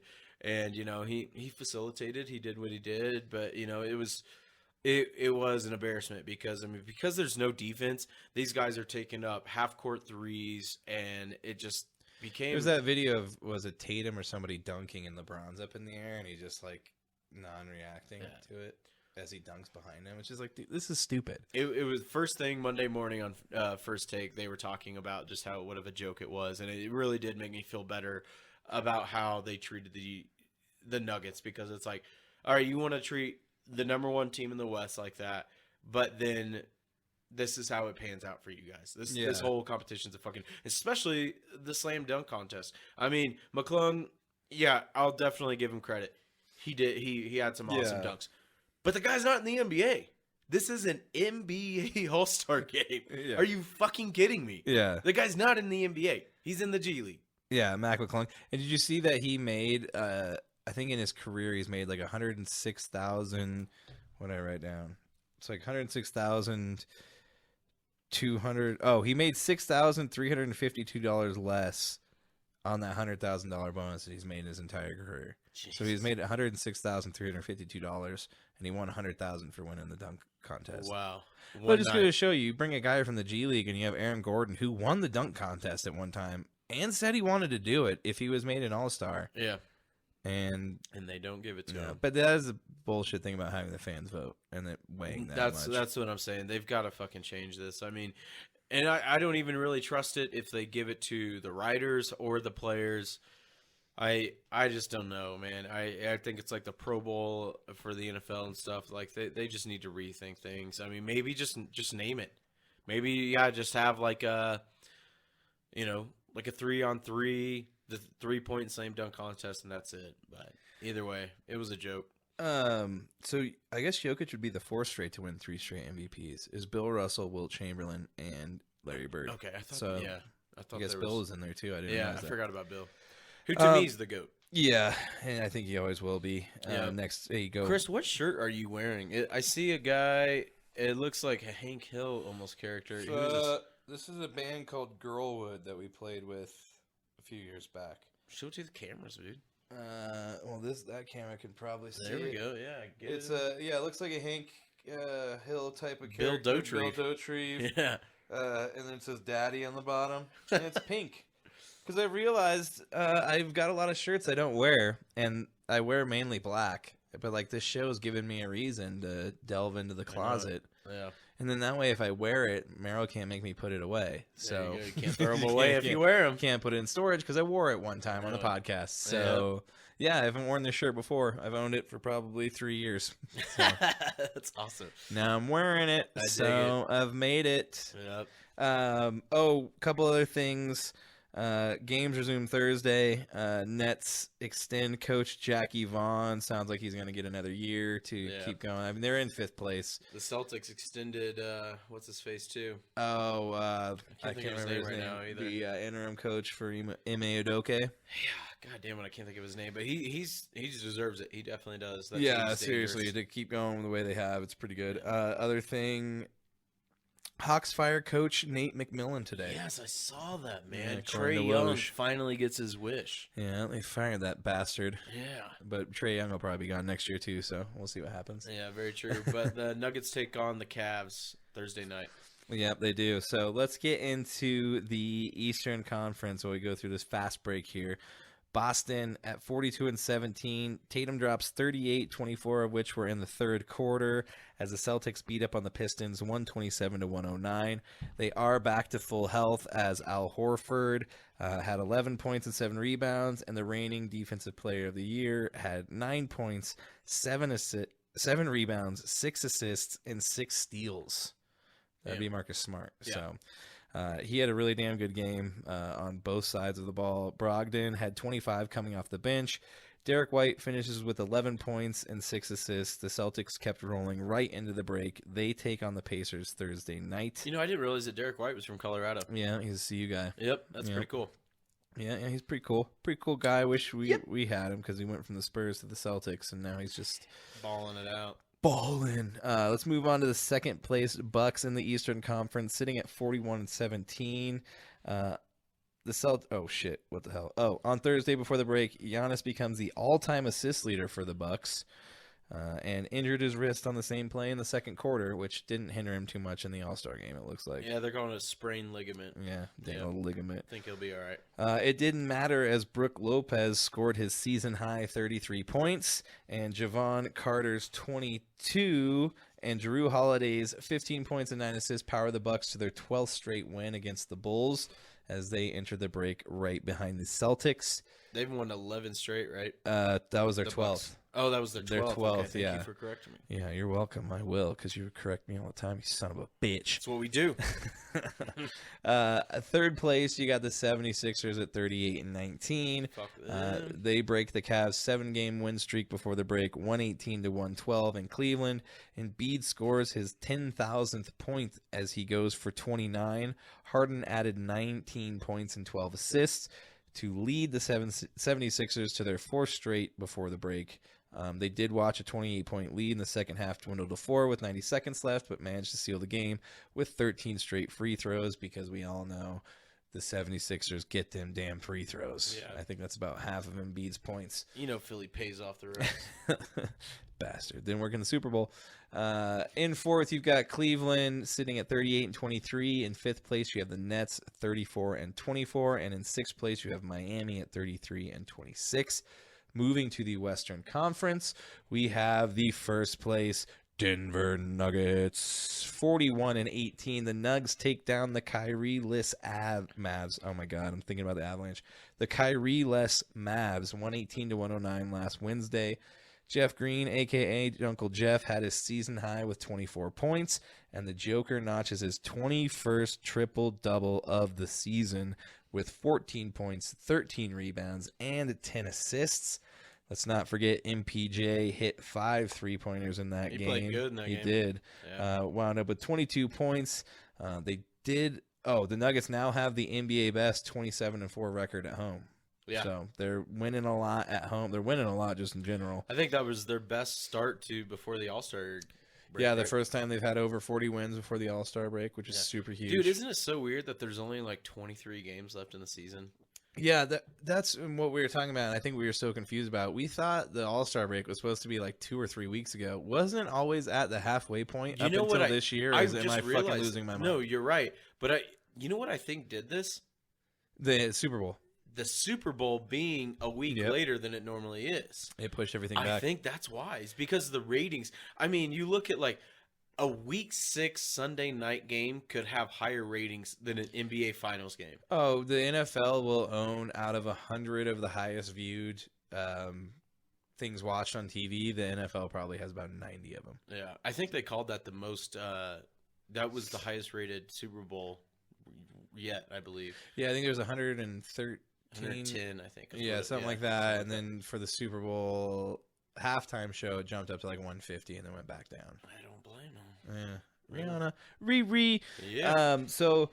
Like I said, the Nuggets, that was their NBA league leading 27th win at home. They did have a 21-point lead in the fourth quarter, but they let that lead sink to 10. Doncic had 37 points, which is the 65th of his career in terms of games with over 35 points. He will now solely be behind LeBron in second with 35-plus games before their 21st birthday. 24th, I said that weird. 24th birthday. LeBron had 87. Like I said, Luka will be at 65, but he'll probably have a chance to add a couple more before his 24th birthday, which is on the 28th of February. Jokic also, though, set another mark in this game, becoming the third player to have 500-plus assists and 500-plus rebounds before the break. Damn. The other two, Westbrook, 16 and 17, 17, 18, and 18 and 19, and Oscar Robinson in 61 and 62. That's good company there. Yeah, always. Seems like every time we talk about Jokic, it's with some of the best to ever play. Yeah, weird. Like we mentioned earlier, he's on pace to average a triple-double with 23 games left. They take on the Cavs and Donovan Mitchell Thursday. Can't wait for that game. Murray is back and ready for a rematch. He's had 3 fucking weeks off. He better be back. I'm saying, dude, it's been too long. Otherwise, I don't know. We might have to change gears on Murray and start looking for somebody else. Because I don't know if he's going to be able. Yeah, Luka, come on over. Yep. In second place, you have the Memphis Grizzlies at 35 and 22. Memphis hadn't played in 3 days prior to beating the Jazz 117 to 111. Jaren Jackson had 26 points, 9 rebounds, 4 blocks, and 5 steals. That is going to be your defensive player of the year. No doubt, man. He plays defense. I think he's averaging 4 blocks a game, which is nuts. Yeah. That's nuts. Wait, what was it? Oh, he continues his journey to Defensive Player of the Year. Desmond Bain scores 24, and Ja gets 20 points on 8 of 26 shooting. Must have had a lot of free throws. After trailing by 24 in the first half, the Jazz got it within 1 at 111 to 110, but Morant scored the next 3 points to stop the push. They take on the Sixers Thursday at 5:30. In third place, one of the surprising teams of the year. We talked about this last week. Sacktown, Sacramento. Also one of the funnier nicknames for a town, Sacktown. Yeah. They're at 32 and 25, sitting in third place in the West. The Kings lose to the Suns 120 to 109. They start inching closer in the standings with Katie looming on the bench during this game. Booker scored 32 and 8 and had 29 points and 11 rebounds. De'Aaron Fox went for 35 points coming off his 36-point performance over Dallas Saturday. Domantas Sabonis had 24 points and 15 rebounds. Don't forget about CP3's 19 assists in that game, too. That is wild, yeah. And Sabonis also went 10 for 10 from the free throw line. And that's good. Kevin Huerter, who was also in the three-point competition in the All-Star weekend. If you don't know who he is, I don't blame you. I think he only hit 8 3-pointers. Excuse me. He added another 18 in this game in terms of points, but it didn't matter as the Suns moved within 1 game of the Kings before the break.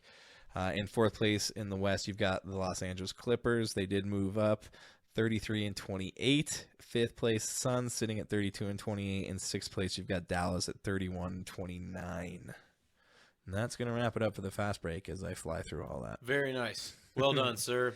Thank you. Do you have anything else to add? I'm just excited for basketball to come back, man. It's crazy, you know, after like just half a week off pretty much, like a 3/4 of a week. I'm ready.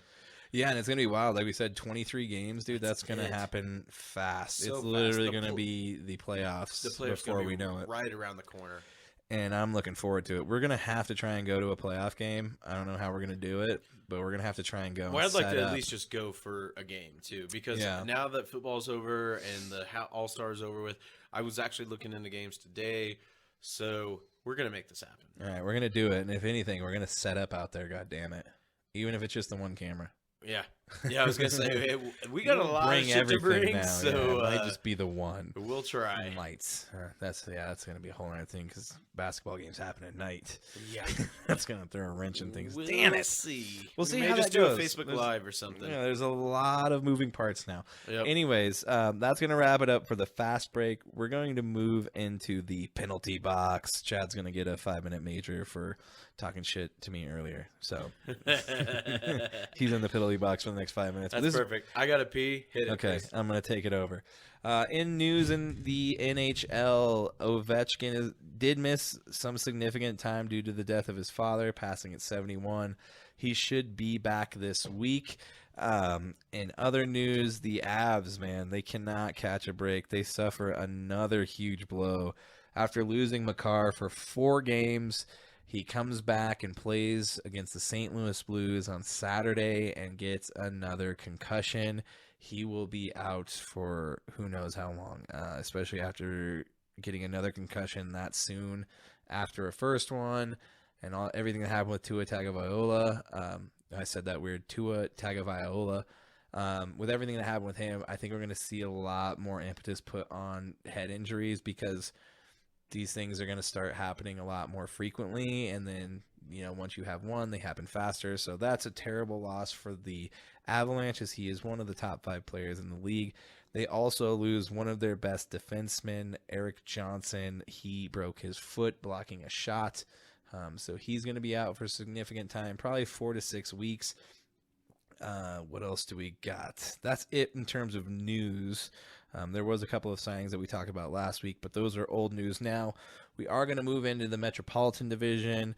Leading that division in first place is the Carolina Hurricanes. They have 82 points, 37 wins, 10 losses, and 8 overtime losses. The Canes beat up on the Capitals 4-1 in their first outdoor Stadium Series games. If you guys haven't got a chance yet to watch one of those outdoor games, they are super cool. I think they did one at Coors Field not too long ago for the Avs. They basically go play outdoors, generally at night, sometimes during the day. The ones during the day are always a little iffy as the weather can kind of melt that ice, but super cool to see hockey outside.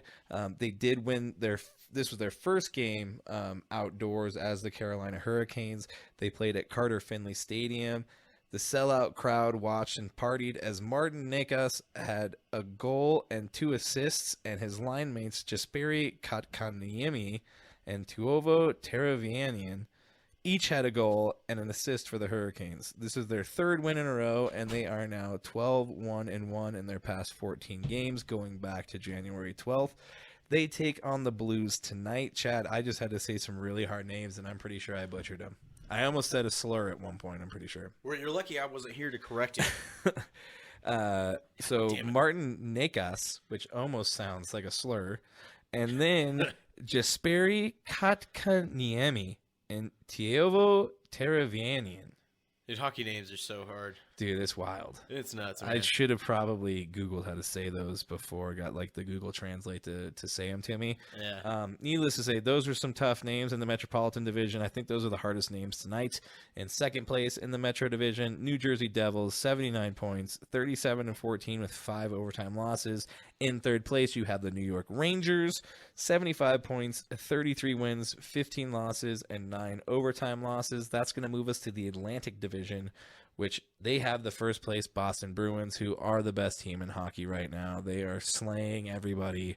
They are a steamroller. They are the team to beat in the NHL right now. They are sitting at 82 points. They are going to be the first team to 100 points this year. 37 wins, 10 losses, 8 overtime losses. Oh, shit, I just read that wrong. I'm sorry. 91 points, 43 wins, 8 losses, and 5 overtime losses.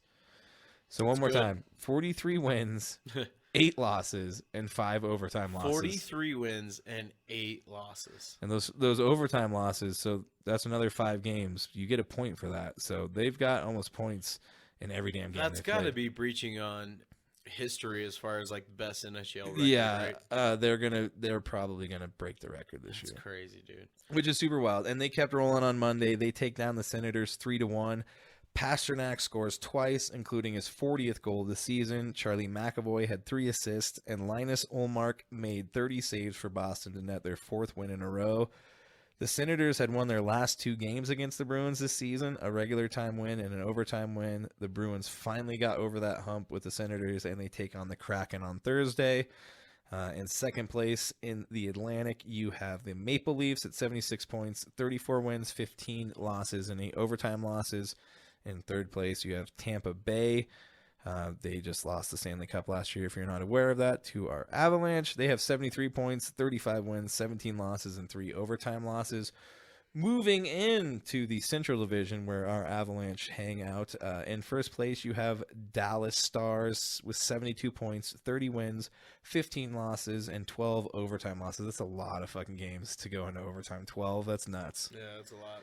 That's a lot, and you get a point for those. So that's why they're still in first. They've definitely fallen off a little bit. They fell to the Blue Jackets Saturday 4-1, and that was their 4th loss in a row. Ty Dellandrea scored, and Scott Wedgwood made 33 saves as the Central leading Stars have now lost 7 of their last 9. Ooh. All good news for the Avalanche. Yep. In second place, you have the Winnipeg Jets, 71 points, 35 wins, 21 losses, and 1 overtime loss. And that brings us to our third place Avalanche, 67 points, 31 wins, 19 losses, 5 overtime losses. As I mentioned in the news, they are suffering from even more injuries. Cale Makar, like I said, missed those 4 games due to a concussion, came back Saturday, played against the Blues, got another concussion. Are you serious? Another concussion. Oh, man. And I mentioned this last week, Eric Johnson, that injury that he had, which you won't know about last week because it never came out, but Eric Johnson got a lower body injury. It was a broken foot due to stopping a shot, so he's out 4 to 6 weeks. That's one of the Avs' most tenured defensemen. That's a huge loss. Dude, the injury bug for them this year has been a plague. It seriously has been, man. And the game they played, after falling behind 3-0, 4-3, and 5-3 throughout this game, the Avs fight back, and Mikko Rantanen scores with 22 seconds left in overtime to give the Avs a 6-5 win over the Oilers. A gutty win, man. They were down, like I said, it was the second period. They were down 3-0. In hockey, to come back from 3-0 is nuts, let alone to come back and win in overtime. 6-5. I almost texted you after that game, too. I was like, damn, that was a pretty good fucking performance. Yeah, those are the ones that make you think that this team can do it. Like I said, they've got a lot. I said this before in previous pods, but they've got a big hill to climb. The East is, the Bruins are going to be tough to get out of, especially if you have to play them in 7 games. I don't know if the Avs can do it, but they need to get healthy. Landeskog's supposed to be back soon. That'd be good. He was supposed to be back like 2 months into the season, but had to go get his knee redone again. So that's why he's been out for the majority of the season. So the Avs need to get healthy, but they're hanging in there. They're in third place, damn it. But that's going to bring us to the last division, the Pacific Division. In first place, you have the Vegas Golden Knights, the second newest team in the league next to the Kraken. They're sitting at 72 points, 34 wins, 18 losses, 4 overtime losses. The Knights stand their ground and beat the Lightning 5-4. Shea Theodore had a goal and 2 assists. He now has 6 points, 2 goals, and 4 assists in his past 3 games, so he is definitely producing. Jonathan Marchessault scored twice, and Aiden Hill made 20 saves. They take on the Blackhawks right now as we speak. In second place, you have the LA Kings with 71 points, 32 wins, 18 losses, and 7 overtime losses. And in third place, the newest team in the NHL, the Seattle Kraken, sitting at 70 points, 32 wins, 19 losses, and 6 overtime losses. That's going to wrap it up for the penalty box. Get back on the ice. I like it. So now we're going to move on to the UFC recap. Yeah, I'm just going to do a recap of last week's. In the Ghost episode last week, did a recap of the. I like how you're calling it the Ghost episode. I am. I thought that was a good name for it, right? It just leaves, like you said, lives in the ether. Yeah, it's just out there. Yeah, I'm We not spoke gonna for do 2 that. hours, and it's just nothing. That's why I'm not. We just gonna hung get out. into It is what it is. Yeah, we got to have a good time. It was a good time. It's a good episode. You guys missed out on a hell of an episode. Yeah, we will remember it. Yeah, and I don't remember that much of it, honestly. I bet not. But anyway, So I did recover the pay-per-view a little bit, but I guess just to go over a little bit, it was a very hit your controversial. Yeah, I did pick Islam to win. I'm not happy with the way it came out. It was a very controversial decision. I would definitely believe if the decision went to Volkanovski. I know this is pretty much 2 weeks ago, but if anybody did watch it, I think it probably would go to Volkanovski, but it was really similar to the Petron Sean O'Malley fight where a guy gets a lot of takedowns but doesn't really do much with it. And I think, it's a good segue to kind of like what we were talking about with the NFL, with how there needs to be better referees. Same with the UFC. There needs to be better judges. Their judges are terrible. I mean, we were texting about it. I really feel like it's been pretty much about like 5 or 6 pay-per-views in a row where there's been a very controversial decision. Joe Rogan was pissed off about the Patty fight. The Patty? The Patty Pimlet fight. He was pissed about that, said that Patty didn't win. He didn't, yeah. The Islam Makhachev fight, he won, but to say it was unanimous, like you didn't watch the fight. No, that's Volkanovski was attacking in this. What was it, the 3rd or 4th round? One of those rounds, he was 2, dominating. 3, and 5.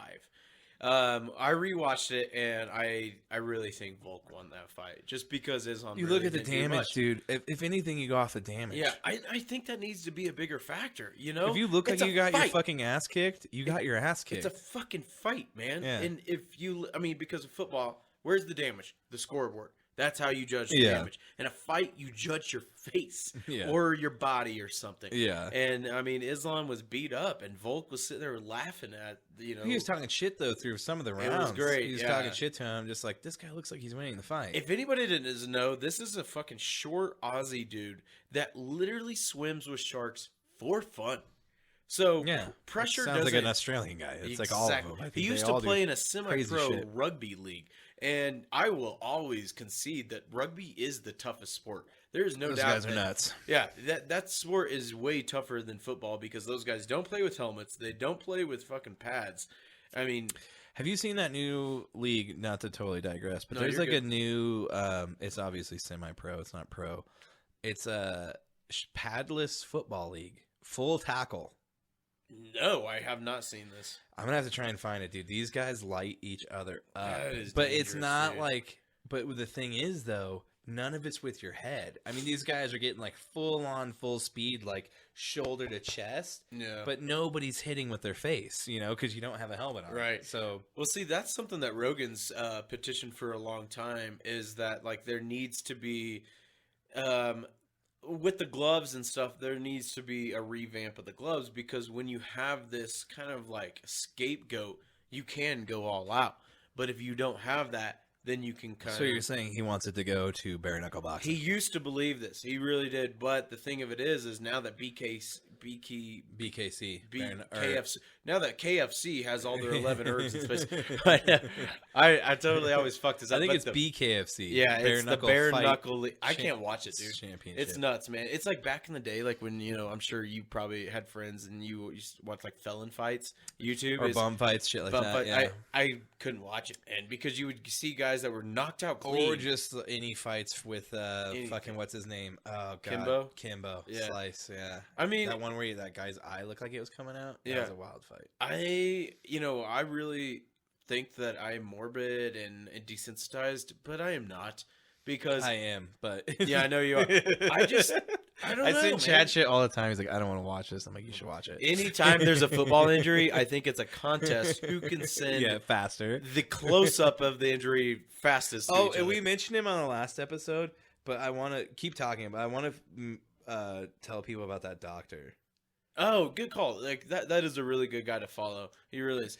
It's cool because it's not morbid. Like, dude, this guy, I swear to God, as soon as an injury happens, within 30 minutes, go to his page, and this guy's a doctor with like fucking breaking down like what ligament was probably injured, like goes through the whole thing, and it's crazy to see. You should watch his video on Mahomes. That's the way you fucking believe it. Anyway, unless he talks about magic, I don't believe it. He is Magic Mahomes. So that was just a controversial decision. It was very anticlimactic because I was looking forward to that a lot. But let's just hope that there's a rematch. As far as the co-main event, I kind of called that. If you guys remember the last episode, I did say it is going to take. I picked it Josh Emmett because he's a fucking pit bull. Did you find it? Yeah. Okay, go ahead. So real quick, his name is Brian Sutterer. SUTTERERMD. It's What's at his YouTube Brian Sutterer. So at BRIAN SUTTERERMD on YouTube. We'll post it. We'll post one of his pages. Because I honestly, it's cool to see, and it just makes you realize, like, I mean, we all see crazy stuff happen. We all see crazy injuries happen, but it's just cool to know why and like what the reason was. So it's and the morbid curiosity of the whole thing. Oh, for sure. So into Josh Emmett and Yair Rodriguez last episode. Rodriguez. I said that I told you Mexican pride. I always fall on that. That's always the guys I go with. But this guy fell back on it and it didn't work. I told you I always have a guy I hope that wins and a guy that I analytically accurately pick. Yeah. And it was Josh Emmett because this dude is just hard to knock out. Yeah. But he was submitted. Super surprising because Yair never gets submissions. I think he's got one in his career. But this is a guy I said last time, and I will continue to say it because it's a big testament to why his striking is so good. He trains at a gym in Mexico where Julio Cesar Chavez trains. You got to say it like that every time. Junior. And the junior is not good though. No. Julio. Senior's where it's at. Yeah, my senior. Mexican work dad, Pepe, he's all about Julio Cesar. No shit. Oh, that's cool. Nice. Is he? Have you told him about Yair? No, I could talk to him about it. He might know about it. Is he maybe not into MMA? Not really. There's a lot of Mexicans that are really into boxing. That's it, man. Fucking Canelo. I think him and his brother both were in Golden Gloves. So back in the day. No shit. Yeah. Wow, that's pretty cool. Well, anyway, I said on that last episode, the only way Yair's... I'll still fuck him up, though. I hope they listen to this. That's awesome. It's his birthday today. Happy birthday, Pepe. I love you. Happy birthday, Pepe. Quiero mucho, papá, por vida. Nice. That sounds good, dude. Viva la Mexico, indeed. Because Yair won. Viva Juarez, por vida. Juarez is where they're from. Oh, nice. Yeah, that's a good part. It was a good part, and now it's scary. Yeah, a lot of it. Damn scary. Cartel. Yeah. But yeah, that I said the only way Yair's gonna win is by an elbow, but I said spinning back elbow. He elbowed him and then did. submitted him. He did, yeah, and that's not what decided the factor, but it was the tipping point because Josh Emmett. I mean, Yair was picking him apart, and I've said like his striking is next level. It's so good. He stood in there with Max Holloway, probably the best boxer in the UFC. I gotta go pee. I'll be right back. Go ahead, I got this. You got it. So Yair was picking him apart, and Josh Emmett kind of falls up against the fence, and it was just beautiful. Yair takes an elbow, and that's why you guys got to watch the YouTube. You'll see this. He just goes pop to the elbow, not even a spinning back elbow or anything like that. Just a elbow straight to the top of the head. Didn't knock him out because, like I said, he is a tough son of a bitch and didn't go down. But I think that really rocked him enough to where not long after that, he lost a lot of steam. And Yair choked him out, I'm pretty sure with a rear naked choke. And that was it. Yair, Viva la Mexico, beat Josh Emmett and called out the guy in the main event, Alexander Volkanovski, for a fight at featherweight. And I would bet money that he's going to get it, and that will be one hell of a fight. I cannot wait for that because Yair deserves it. So, that's just all I really wanted to recap from that pay-per-view a couple weeks ago, but I really wanted to talk about the fight night from last week, just the main event. Jessica Andrade, a lady that has held the title for a short stint of time, went up against Erin Blanchfield, who is now the up-and-comer. She was 10-1 going into that fight. In her jiu-jitsu, she trains under a Gracie Institute, which automatically gives you a lot of credibility when it comes to your jiu-jitsu. She got picked apart. Yeah, Jessica, rough in the first round. I mean, because she is. I was texting Chris about it because he was surprisingly watching the prelims. That's cool. I was. Yeah. There wasn't anything else on. There's no football, no. I know. No basketball. There wasn't much on at that. The Avs played at 1:00 in the afternoon, so I had nothing to watch. Those prelims can be good. Yeah. Oh, yeah. and XFL. I watched XFL. That's right. Nice. So, Jessica Andrade was really kind of picking her apart in that first round, and then we were just kind of waiting for Erin to take her down and use that jiu-jitsu, and sure enough, in the second round, she pulls this amazing takedown where they get in a clinch, and she puts her leg inside of Jessica's inside leg and takes her down with that. Most times, anytime there's a takedown from the clinch, it's always on the outside leg.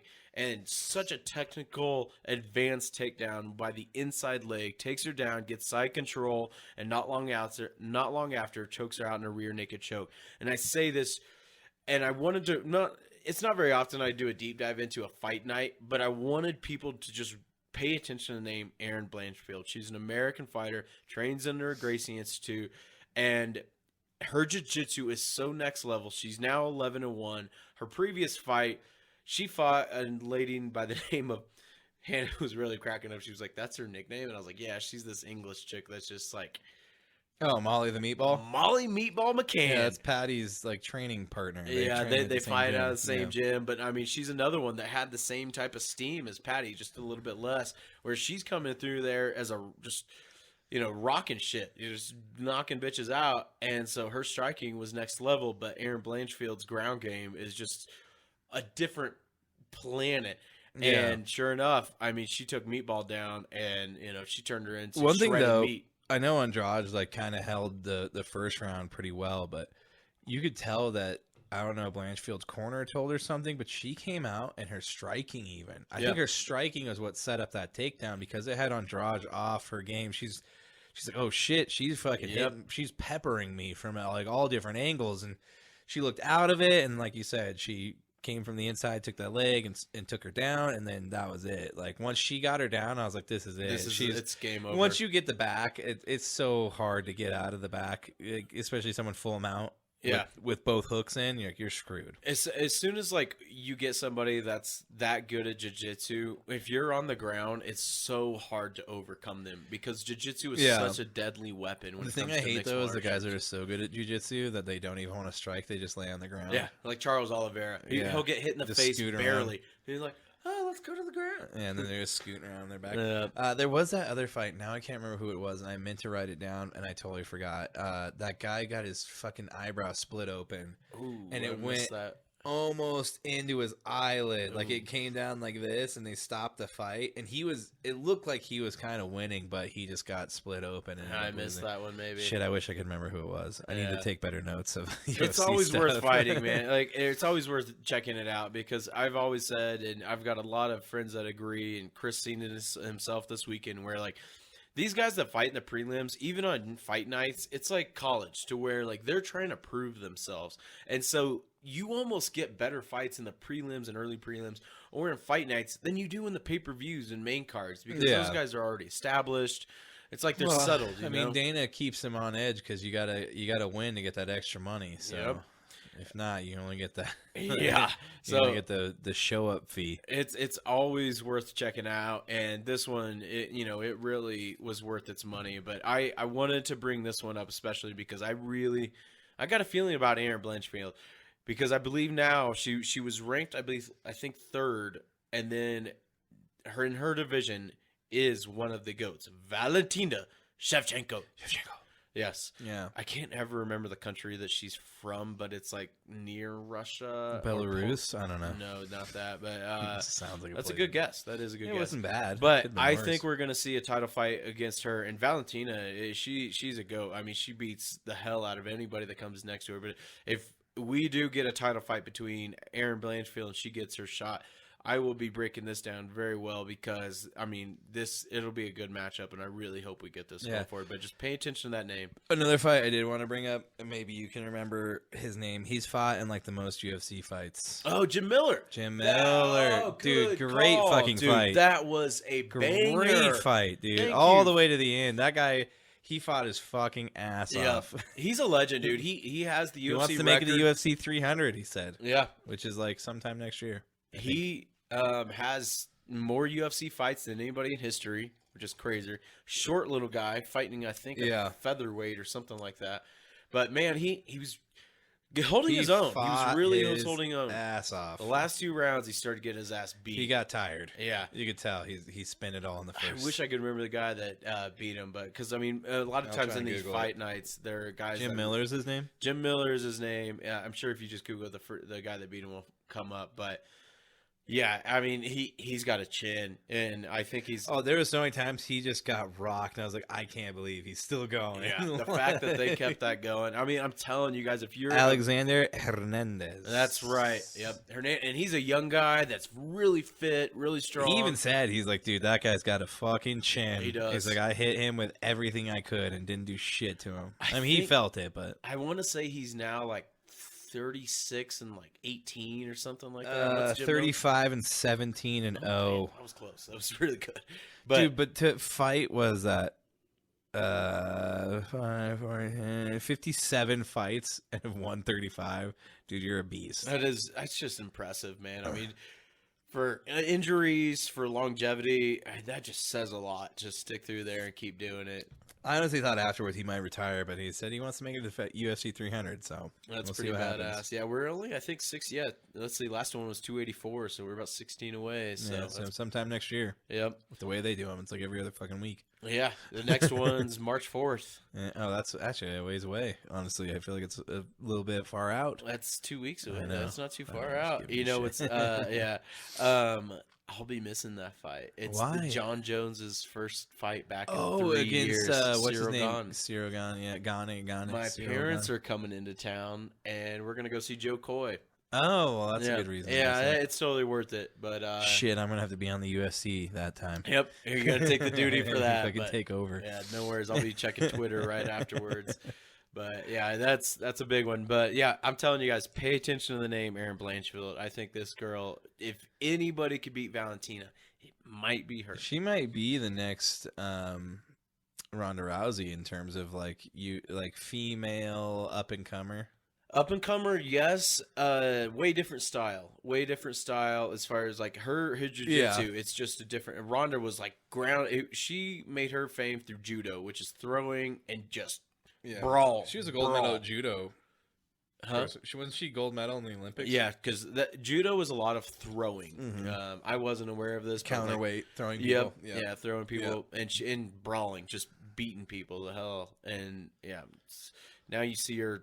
Now she's face painting in WWE. Is she face painting now? Because I know she was supposed to be like she was Rowdy Ronda. That's what she is. You can't take over for Rowdy Piper. I don't give a shit who you are. They live. Are you fucking kidding me? Longest fight scene in any movie ever made. Yeah. Get the fuck out of here. That's right. We will never talk about WWE. I'm sorry, guys. For fans out there that are like waiting for that, it's never gonna happen. It's not gonna happen. I mean, we'll get into the outskirts of sports. I mean, we'll talk about fucking. Whatever, pickleball. I don't care, but not WWE. Yeah, Probably not. I don't care. The NFL's going to turn into that in the next couple of years. We'll probably quit talking about that then. But, who knows? Murderball might be out by then. Or we'll just be the straight-up gladiators, just everybody killing each other. You never know what'll happen. Just fighting for water. Oh, man. All right, let's get to the rec center. That was UFC. Let's get to the rec center. And then we got a couple more things and we're going to get out of here. So, rec center. You go first, sir. You got a new one. Yep, I do. Go see Ant-Man. That's all I'm going to say. Quantumania. We're trying to get caught up. We watched the second one last night. Oh, nice. Which I hadn't seen Ant-Man. That was a good one. And Wasp. Wasn't that what it was called? Yeah, Ant-Man and the Wasp. Yeah, hadn't seen that one all the way through. Watched that one. Then realized that we needed to watch Captain America Cold War in between Ant-Man 1 and Ant-Man 2. Oh, did you not Google the chronological order? Nah, dude, it's too much to fucking keep up with, dude. Dude, Disney Plus makes it so easy. No, it doesn't. They're all on Disney I just Plus. feel they all are, but they should give me how you should watch fucking Marvel movies from start to finish. No, I don't want to Google.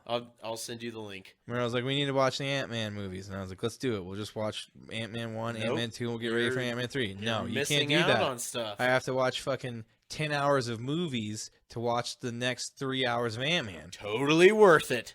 Totally worth it. It's too much. That's the only problem. It's too much. I normally don't like to recommend stuff that's such a mainstream thing, but I'm going to say this because the stupid fucking critics, like always, are going to hate on Marvel movies, and they're talking shit on this one. But the audience score on Rotten Tomatoes, I think, at 84%. So, yeah. Yeah, it is what it is. It's just I don't want to. It's Quantumania. Quantumania. I do want to say they did pull a kind of a good reference in a page out of Star Wars. A lot of fans are saying it reminds them of Star Wars, which Meryl should love. Maybe she will. Yeah, and it is. You see a lot of the weird. Ant-Mans are some of the funner movies in terms of Marvel. I mean, dude, I gotta say it. Paul Rudd being a big cheese fan, automatically a fan of it. So we can't just nullify Chad's opinion now because it's rooted in the condiment colors. Condiment colors. Everybody loves ketchup and mustard. What are you talking about? Nah, if you go to Philly or Chicago, you can't put mustard on a hot dog in Chicago. That's where it is. Oh, really? Yeah, they don't do ketchup. Idiot. Chicago style dog, only ketchup. Oh, that's dumb. Yeah. Well, it's better it's than not dumb. So now Chad just basically got rid of everybody in Chicago of ever being fans of the show. You gotta put way to go. You gotta put way to mustard go, on a hot dog. son of a Are you bitch. kidding me? Spicy mustard on a hot dog? Truthfully, you want to know what I like? What? Cream cheese. Biker Jim's, dude. Dude, cream cheese. Let's get a little grilled onions. You're going full on Biker Jim's right now. Yeah. Recommendation: go to Biker Jim's in Colorado. In Colorado, they have all kinds of weird shit. Rabbit. Snake, rattlesnake, pheasant, all in dog form. I took my parents there when they when they visited a while back. Yeah, so that's my thing. I'll do a little like a hot Italian sausage with some cream cheese and some caramelized onions. Caramelized onions is where that, and maybe a pickle. Woo-wee. Yeah. Anyways, my recommendation, because this is something that's going to be happening on the podcast soon. It was my recommendation last week. It is Full Swing on Netflix. It is a show about the PGA Tour. It goes in depth on a bunch of storylines. The first episode is Justin Thomas and Jordan Spieth going through how they grew up together playing golf and Justin Thomas winning the PGA Championship. Yeah, so it's really good. If you don't know much about golf, it has a lot of introductory, terminology explaining what it is, what the cut is, what the par is. Like, if you don't know about golf, you don't have to watch this. And I always feel like, even my girlfriend who doesn't really care about sports, if I'm watching Hard Knocks or something along those lines, she gets into it because it's a storyline. I feel like that was a really good comparison, and I think this docuseries is really going to help golf a lot because it's going to bring the outside fans kind of into it because of how well they do it. Because Hannah was walking in when they were covering the waste management thing, and she was like, "Oh, dude, the fucking shit show that's waste management." She was like, "This is golf." Did you see that streaker that ran through like 3 holes in the last waste management? And jumped into a pond and swam away. It's finally Happy Gilmore brought to golf. That's what we've all been waiting for. Well, the problem with golf is that they don't have another Tiger. And they never will, unfortunately. Well, John Rahm's good. He's not. Dude. Okay, no, I know He's never going to be Tiger. No, because Tiger brought all those guys into golf. Yeah. You know what I mean? Like most of those guys that are playing now, Tiger was starting when they were fucking 4 or 5 years old. So Yeah. I don't know if there's going to be another guy like Tiger. I'm sure there probably will be. I'm sure everybody said there wasn't going to be another Wilt. We've got Jokic now, and Oscar Robinson. I'm Jokic talking about now. accolades more than anything like that because dude, Well- John Rahm just won this last week. What was the name of the Invitational? Do you remember? Is it Genesis or something like that? Yeah. Genesis Invitational. Which Tiger Yeah. golfed in. He made it the first time since the accident that he made it all 4 rounds. So Yep. he played Thursday through Sunday. He did not finish anywhere near the top. Dude, the fact that he finished Yeah. is amazing. The fact that he finished is amazing, considering the guy was supposed to lose at least like one leg at one point after the accident. But Tiger was the guy to catch up to Nicholas and Arnold Palmer and all those guys, and he couldn't even do it. So. I think he's tied with Nicholas, or has he got one more to go to tie him? I think he's got to win another major. To tie his majors, right? And I don't know. Oh, if he's never going to do it. He can win another major. I don't think that's ever going to happen. No, unfortunately, that accident killed him. Not literally, but I mean, it killed his chances of succeeding like that. But we are going to have on my buddy Adam Yeah. pretty soon, who is a very avid golf fan. It's Shine. Is it Shine Time? Shine Time is his Shine Time Golf on Instagram. And yeah, he really knows his shit on golf, and so probably next week I think we'll give him a call. Yeah, I mean, Chad, have you ever played golf? We've talked about this before. Putt. So yeah. No, I mean I take that you've back. never gone out on No, an I have 18-hole I have course. gone out on with the. I've told you with the O'Banion twins. O'Banion? O'Doyle rules? O'Banion rules. O'Banion rules. O'Banion rules. Yep. Because it was basically a party. We would go out, and I don't even know if we finished 18 because I think we only golfed 9 because we just got drunk. But it was fun as fuck. We did go out on a real golf course. Oh, okay. Yeah, I mean, golf's fun. I played probably a lot more golf than Chad. But it's something that it's a big part of sports, and there's a lot of shit going on with LIV now. So yeah. On that note, though, I like that show did cover that. I see that in that first LIV. episode. Yeah, they did cover yeah, it. they talk about it. There's no way around it. You have to talk about it. Oh, yeah. We're gonna move on to the DDOE. We're gonna take a quick break. You're gonna hear John Daly hit you with "Hit It Hard" right now. I hit it hard, man. So far, man. No laying up, no holding back. Ain't afraid of nothing, it's a natural fact. I hit it long, man. Till it's gone, man. Keep taking chances, living large. I hit it hard. And we are back for the final time of this episode. It is episode 24, the 6-month mark of this podcast, Chad. 6 months. We're through half a year. Half a fucking year we've been doing this. It doesn't seem like that at all. It's nuts, man. Yeah, the football season made it go fast, especially just with all the information with football. Well, I'm pretty excited to see what the rest of the year has to bring for us because now we start to get covering NBA, NHL. Now we get to really open it up. Yeah, really. It's just a lot of other things we get to cover. And maybe by next year we'll be to the point where you guys are involved enough and we have enough reason to maybe do multiple shows. I don't know. That would maybe be fantastic. That would make it easier in terms of digestible just pods, because we would be at about an hour for each thing. I want to quit my job. Dude, so do I. I hate working. help I mean, us- I'll work my ass off, but I don't like it. We will work our ass off at this. Yeah. Okay? I would way rather do this full time than go do asphalt. No offense to asphalt and the fact that it pays for my house. No But I offense to hate it. Smalley Yeah. Company. I love you, Smalley. But I love sports a lot more. And Talking the about fact that this you would wanna be do way this, funner. exactly. That Yeah. means a lot, Chris. Thank you. No, that's what I'm saying. This is fun, dude. This is something that we did anyways. It's Yeah. like we talked about. Our girlfriends gave us shit because we would just send insanely long messages to each other about sports. Now we get to do it out in the interwebs. Now we get to tell everybody what we think. Yeah. Have you ever told you what Siri tells me sometimes when you text me? Like, how Siri will read. I don't know when if you have your AirPods headphones on? Yeah. I don't have AirPods, but yeah, I know what you mean. So AirPod, will read me a text message, but when you send me a text, most of the time it'll go, Chris Zane Ray sent a long message. Send a long That's message. all it says, dude. I'm like, okay. It's too long to transcribe. Just- But he sent a message. Just go look at it. Read it later when you got time. All right, man. Well, here's to those long messages turning into long conversations is face to face, because it is nice to do it face to face in the same room. It brings a lot more clarity to it. It does. It just makes it feel better. And accuracy as well. We're not accurate at all. But anyways, cheers to you guys. Always, thank you for checking us out. If you're listening right now, please go like, share, subscribe, and follow on everything Fringe Fanatics. And if you want to look for us, it is Fringe_Fanatics.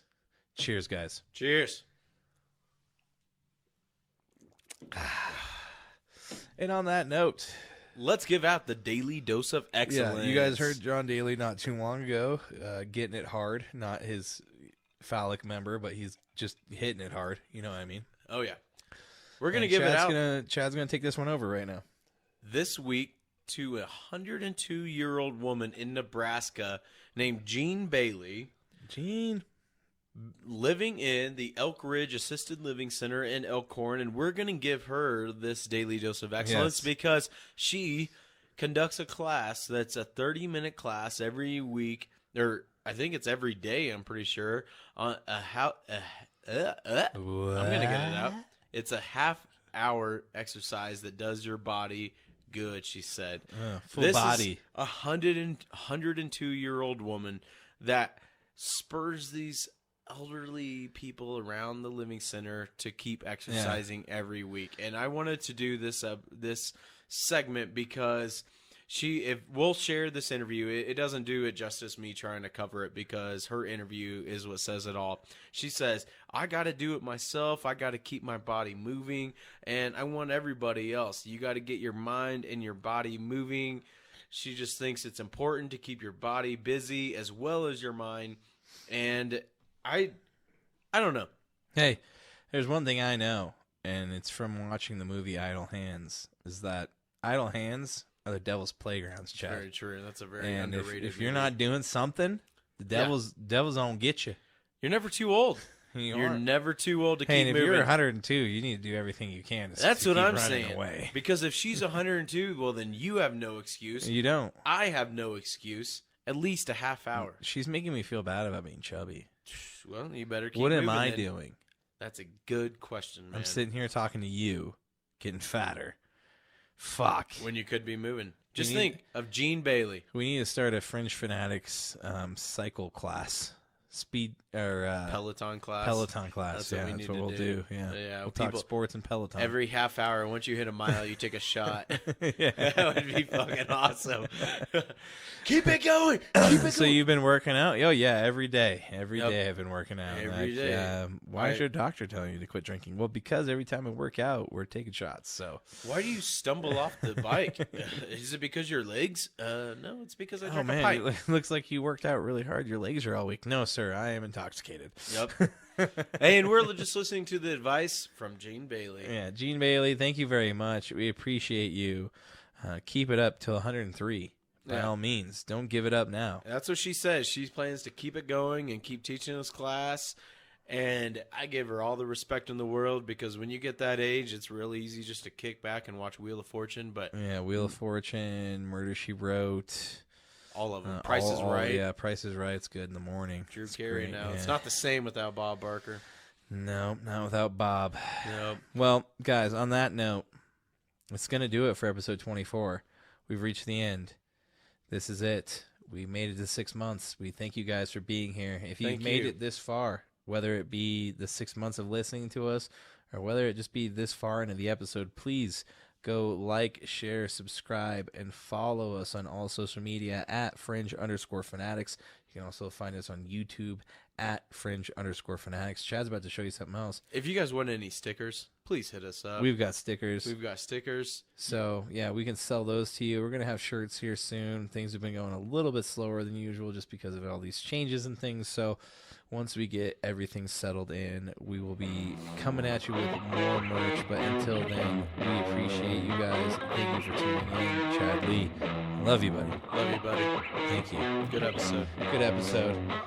We'll see you guys next time on Fringe Fanatics.